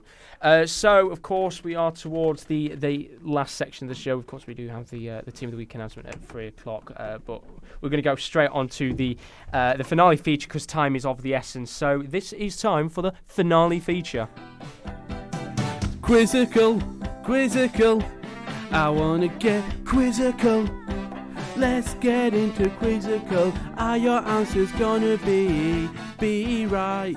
I want to hear your answers all night. Let's quizzical. This isn't the lyrics. So, Will's just put his score prediction down as well. So that's another one. He's put 2-0 New York City FC. You can tell us tomorrow. We are at the finale feature. If you have never watched the podcast before, then welcome to the stream. What are you doing? If you're not subscribed already, we're nearly at 600 subscribers. We would greatly appreciate it if you do leave a subscription. Loads of content to come on the channel. We've actually gained a subscriber, so forever did sub. Thank you very much. We're now 8 away from the 600 subscribers. So if you haven't seen the finale feature before, the way it works is Rowan takes the role of Quizmaster. He picks out a couple of fixtures from the past, and we have to predict either the goal scorers, the players with the cards, the penalty takers. Who knows? Rowan, what were you gone for this week? We'll go for a Euro theme, so I've got the Euros for the past 3 years. We've got 3 teams. We'll start off with this. This is a knockout phase, first round in the Euro 2008. Oh, Christ. Josh, orange or green? I'll go green. Okay, you've chosen the Portuguese side. Nice. Oh, no, why didn't you go orange, Josh? 'Cause Netherlands. It was Portugal, Germany. The colours. Germany. The colours didn't matter. I was just making them up. Well done, Josh. You are very, Portugal very to well. Portugal 2008. from 2008. Yeah, Germany won this game 3-2. Can you tell me Portugal's starting 11? Honestly, I don't Of think course, if you want to play at home as well, do put in the comments. I'm guessing you're going to give us till 5-2, a minute and a half. There we go. So if you're playing along, put them in the comments, and Rowan will tell you whether you've got your I don't answers think I can, Rowan. correct or I can give you not. formation if you want. No, Yeah. to be honest, mate, I don't think that's going to help. 4-2-3-1. 4-2-3-1. Yeah, Nice. I just want the starting 11. Is it just me, or is anybody just naming random Portuguese players in the hope that they were playing at that time? Silva, yeah, he was around in 2008, wasn't he? Yeah. I think I can picture the goalkeeper, but I can't think of his name. I've got a striker in my head and I can't think of his name. I've got 1, 2, 3, 4, 5. I've got 5 as well, Josh. I used to love the Portuguese national team. That's the problem. Like, I proper used to be a big fan. It's a tricky one, this one, but we're going right back to the past. So it's the Portuguese team who faced Germany in Euro 2008, if you're playing along at home. Is anyone else thinking of the Portuguese team that knocked us out of the World Cup? No. No. Just you then. No, because in 2006 they did knock us out of the World Cup. So if I can remember anyone from that 1, 2, time, 3, 4, 5, 6. that might help me. Actually, did he play? It's weird because you think of players in your head and you think, were they actually playing at that time or did they just retire a long time before? Yeah, Figo by any chance? Eusebio. No, please. rumours Eusebio was not there. Yeah. Please If let you- me Portuguese. If you're gonna put Eusebio, he did retire about 40 decades beforehand. 1, 2. It's a No. really Do the tricky quiz. one. It's a very tricky one. 1, What? 2, Who's the 3, one? 4, Portuguese? 5, 6, 7. That's 7 players so far. I've got 6. He's Portuguese. I've got isn't he? 8, but By the way, time would be up if it's 5-2. No, it's fine. Are we going to another minute? You give you another minute because Go it's on a then. tough one. It's bloody extremely tough. It's a tough one. This Six. one. I'll be honest. When I was 1, 2, 3, when I was 4, 8, I don't 5, think I 6, cared that 7. much about You got football. 7? 7, 7, 7, 7, 7, 7. Nobody's going to be picking up points on this one. Honestly, I'm going to And get we've maybe all two. I'm got going to get maybe 0. 2. Right. Who else? Have you got a different screen load out for the quiz, or is it still the MLS? What? For the... Oh, it's still on the MLS. I know. I was thinking we We need a new need a background for quiz that. graphic. I'll set a that. quiz graphic up at some We point. love that. Right, I'm done. Cause Yeah. Gareth Bernaldo, I know nothing of football for. Bunny, I think he was there. I'm just trying to think. Oh, no, time's going to be Time- a second. just let yeah, time go. time's up. There we go. Right then, this Jesus is going to be Christ, brilliant because I feel like Jesus. everyone's going to go, no.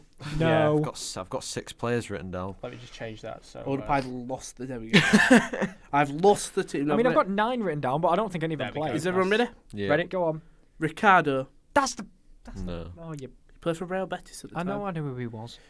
Jose Basingua. Oh, He was Legend. he was on the quiz He was on the quiz. poster. yeah. Pepe. Yep. Yeah, Ricardo Carvalho. Yeah. got that one. Paulo Ferreira.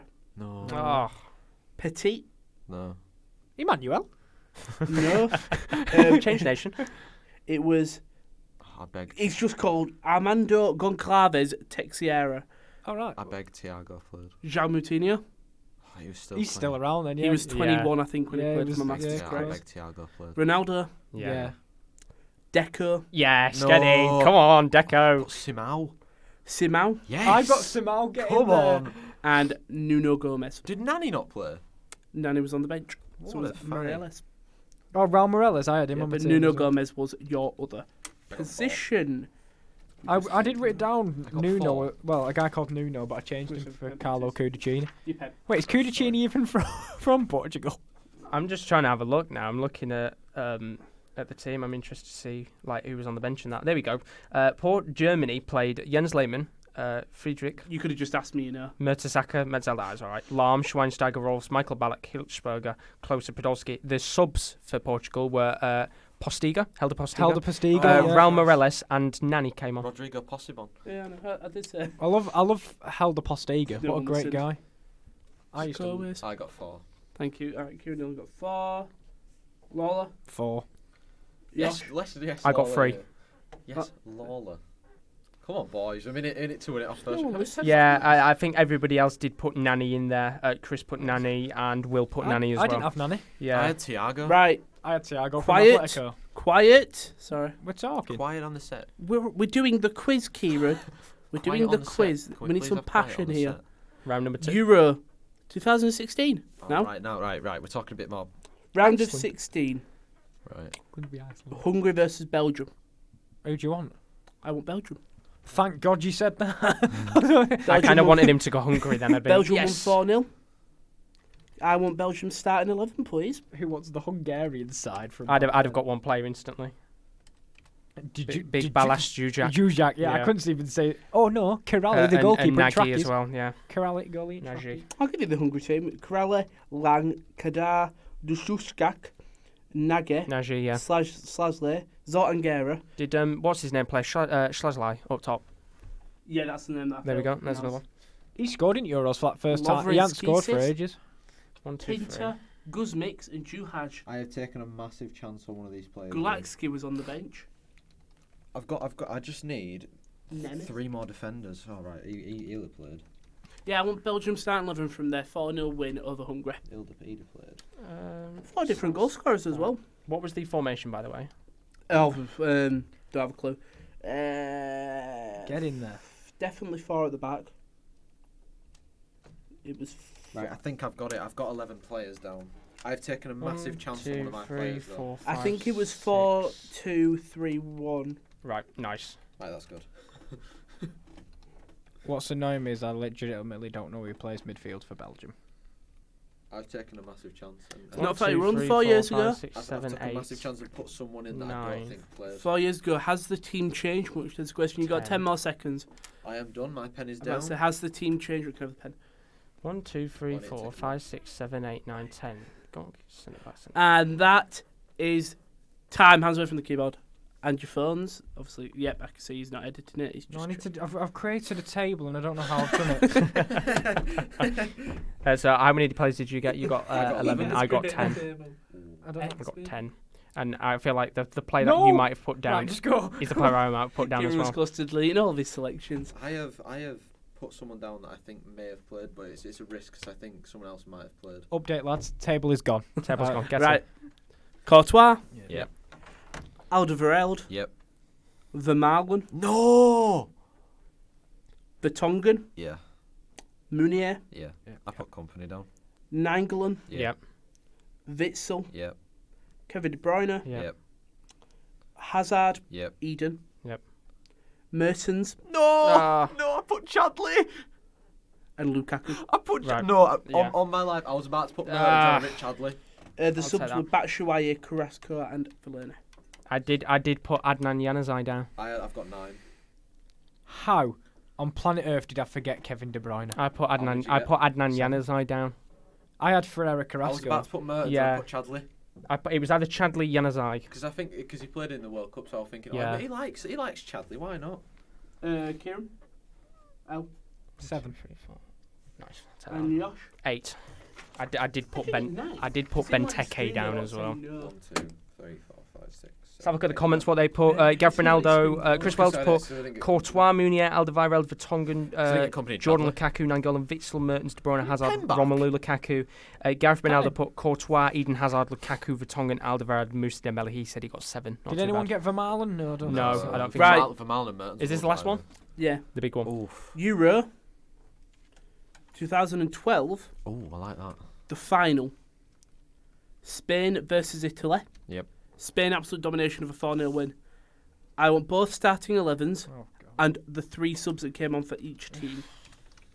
It'll be a long one, so you've got a while. I'll probably just call it when I think you're all done. I'll go through the comments while that is happening. Where is the top corner? There it is. 7, not bad. Thought company didn't retire from international in 2016. Actually, It did he was, play I think or maybe not? just before the World Cup in May he retired. I think he played. Hazard, It's a tricky one because is anybody thinking as well with the midfielders because they had that many good ones? Which one played and which ones didn't? Yeah. Again, I'll just repeat it. Spain versus Italy, 2012 Euro final. I want both starting 11s and both subs. Right, Okay, that's Mum. the starting 11. 1, 2, 3, 4, 5, 6, 7, 8, 9, 10, 11. Nice. How long have we got for this one, by the way? We've got. Oh, there you go. Like I said, you've got ages. Not ages, but until I think we can stop. And this was 2012. Euro 2012, 4-0 win for Ooh. Spain. out this starting 11. 2012, was he still playing? Yeah, No, he trying to can't think. I'm on the same thing here. Who played? It's going to be quite a close game if you all get all of them right. It's going to be very close. I think the one that's really tough is Italy. Italy's a tough one. It's a tough one, but you've got to think about 2012. Oh, yeah. They had a lot of key players, didn't they? Again, the subs are probably going to be harder for the teams. Oh no, I'm thinking of the Italy team that won the 2006 World Cup. I'm miles off here. We won the Euro 2012. Yeah, no, that's 6 years later. Were some people still playing for the team then, though? Or were they not? Probably not. Was he even playing then as well? I like this one. Bunny. That's really difficult, man. Yes, you're correct, Bunny. He was there. Might have to just rip the quiz this week because I'm not good at this. So I've got this guy definitely wasn't around when I say the Italian players, you will kick yourself. This guy definitely wasn't around because they are quite obvious. Yeah. Apart from maybe he should have played. 2, and one of them's on the bench. Left back. The Spanish team, I think, is quite an obvious one. It's all to do with did they actually play, what positions did they play, stuff like that. If I swap him. Would you like the formations? Or are you all right? Nah, just leave it. I'm alright, to be honest. 1, 2, 3, 4, 5, 6, 7, 8. Right. I'll give you another 2 minutes. Nice. Or until you've done. Of course, if you're playing along as well, if you get any of these right, fair play to you. Fair play. Who's currently winning in the quizzes? I've got 9. Me, I'm like I've 3 got 9, 9 1, Italy 2, 3, players. 4, 5, 6, 7, 8. Well, you're close. You've just got a couple wrong. Josh, have we got a scoreboard for the quizzes? I have, yes. As of right now, Really? in terms of the quiz points, Kieran and on 4 and we're both on 1. Chris, so. you were very close. Quite. So do you know what? This really is going to be my tanking quiz where I let you one of you win Yeah. because I'm not very good at this. I'm just going to go put this in. 1, 2, 3, 4, 5, 6, 7, 8, 9. Who would have played? It's going to be one of these ones where it's very obvious who was in the team, and you'll just think, yeah, I forgot who they are. I don't think. No, he can't have played at that point. He's got to have retired. 2012, so we're talking 8 years ago. He would have played for. Well, I'm waiting for people. No, he didn't Might retire. as well. How long have we got? Having Until- fun though? Yeah, it's quite fun. What have we got until? Just while everyone's getting the teams. What? Like I said, when you've all got your teams, we can play. Oh, did he play as well? I'm forgetting now. Josh, Right. mate, I think I might have to. I can't think of anybody Right. else. Put him in there. Yeah, I'm just going to tank it, boys. 1, 2, 3, 4, 5, 6, 7, 8, 9, 10. Goodbye. Hurry up, So Josh. that's my midfield. Chris Watts comes to the start. Italian team. I think you got it all correct, apart from. What was his name? I like Bunny. They're just forgot going his for the one player to guarantee themselves they're getting it right. I forgot the name of the player. No. Right, I'm going to give you till 7 minutes past. So you've got Right, 40 okay. seconds. What's Well, his we've got name? 40 seconds. The striker for Italy. Am I Chris allowed to Welch didn't search play. the guy's name? No. No, because that probably would give it away. If you write what If- you think it is, and then If it's close enough. I can't. I'm not going to get close enough. Can I just put that guy with the No. facial feature that No. that is him? no, because I think I'm going to want the name, because you could say that for a lot of players. Darn it. That guy with the massive nose. Right, I am done. Yeah, I'm just going to go with what I've got. 5 seconds. Sod it. 3, 2, 1. I put the same name down twice. Hold on. You do We'll not start- get double points. We'll start with the Spanish team first. Everyone ready? I've Go on got then. 2 subs for the Spain team, none for the Italy team. I've got 3 subs, but one of them's the same player that's starting. So. Guys, everyone ready? Yeah. Casillas. Yep. Arbeloa. Oh. Piqué. Yep. Ramos. Yep. Alba. Yep. Xavi. Yep. Busquets. Yep. Alonso. Yes. Xabi Alonso. Fabregas. No. Oh, put him as a sub. Same. David Silva. Put Pedro. Iniesta. Yep. Yep. Iniesta plays the centre forward. Your subs. Pedro. I had him starting. Fernando Torres. Juan Mata. I had Rodrigo. Damn it. 1, 2, 3, 4, 5, 6, 7. 6, 7, 8. 7. God's Josh sake. got 8. I put Raul as a sub because I panicked, and You've then got put 8, Josh. yeah, I put Casillas twice because I panicked at the end. So Casillas is a sub and a starter. Kel. 8. Ooh. Kieran, I had dropped some Torres points there. starting, sadly. I had Torres starting, yeah. The Italian team now. Well, this is where it all went backwards. Buffon. Yeah. Abate. Bollocks. Barzagli. Yep. Yes. Bonucci. Yes. Chiellini. Yes. Yep. Pirlo. Yep. Oh. Marchisio. Yes. Montalivo. Yes, No. go on. De Rossi. Josh has got it. Balotelli. Yep. Yeah, got him. Cassano. No. Who are the player you were thinking of with the beard? He used to play for AC Milan, Gattuso. the midfielder, not Gattuso. He went to the MLS a couple of years ago. Can't remember his name. Not Chirino? Not Torino, that's it. I think Josh. Okay, the 3 subs. I think Josh might have won. Balzarate. Di Natale. Yes! Get in there! And Thiago Motta. Oh, I only got 1 point for the sub. How many did you get? 3, 4, 6. 5, 6, 7, Sorry, Ron. 8. I'm Get throwing in it in there. Come anger. on. I've lost again. You got Let's have a look at what everybody's put. I got Diego 6. Costa must be in yours. You got 6. Yeah. Josh. I got 8. Josh has won. Josh has won. Do you want to review team of the week while I... Yeah, go on then. Montalivo, I got Is on in there. Team of the Week? Team of the week is out, and it looks horrendous, to be quite frankly honest, if I'm being truthful to myself. Coutinho is a left winger. We've got a informed Saul, second informed Carvajal, an informed Duvan Zapata, a left wing back Marcos Alonso. We've got an informed Malas, somebody called Stengs, Benzibani, second informed, Benedetto, second informed, Orellana, Guaita, and then on the bench we've got Gignac, ex-Hull legend Mbakani, Savigny, Kalinic of Roma, Ismail Assar, of course, Marcal as a left back, Rajkovic, and then the reserves is not even worth talking about because it's pretty poor. So if you're into your FIFA team of the weeks, then I would highly recommend you don't spend any money this weekend at for all. some reason. Right then. So, again, a really, really close one. In last place, on 25 points... Can you imagine if it was me? That'd be funny, wouldn't it? It's me. On 25 points is... Me. Kieran L. I knew it. Wow. No, I tanked it this week, lads. I I tanked it. think you've won. In second place, on 26 points... Oh, it's so close. ...is Kieran D. Oh, you've won again. And in first place, on 27 points... Oh my god, he won by Yes. a point. Is Bloody Josh. Sam Brotter. Genuinely, if Montalivo. if you got 8 on that last one, if you got the same as Josh, you would have won. Montalivo. My man. Do you want me to tell you I put that? I put Sturaro, Same with you, Kieran. Zambrotta. Is Zambrotta even playing back then? I did put Zambrotta down. Gattuso, Immobile, Bonaventura. I had Pedro, but why is Xavi not starting for? He was starting. Why is Fernando Torres not starting? Why is Iniesta not starting? Iniesta did start. Bloody hell, so there you go, no, as you can see on the quiz points. It's 2 set of forwards. Kieran L is still in the lead on the quiz points with 4. With the point that I've got now means I've got 2. Kieran D is in last place on 1 point. Now, just before we end the stream, just to give you a heads up that over the next 2 weeks, we are going to be changing the times of when we go live on the YouTube channel. So on the 11th and the 18th of March, we will be going live with the Top Corner podcast at 5 p.m. UK time instead of the usual time of 1:15 because we've got schedule clashes. So just to give you a heads up, on the 11th and the 18th of March for the Top Corner podcast, we'll be live at 5 p.m.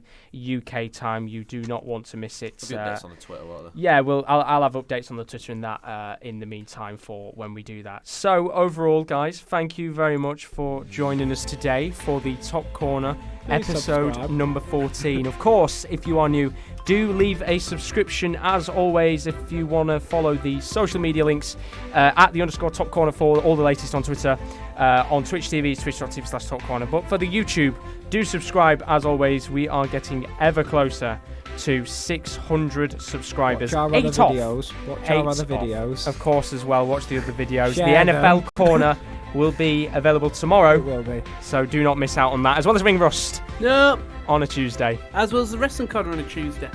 Oh yeah, changed name, haven't we now? I keep forgetting. So overall, that is it for the episode. Thank you very much for joining us on episode number 14. We hope to see you again next week. 5 p.m. UK time. Don't forget. But in the meantime, we'll see you later. Goodbye. Bye. Bye.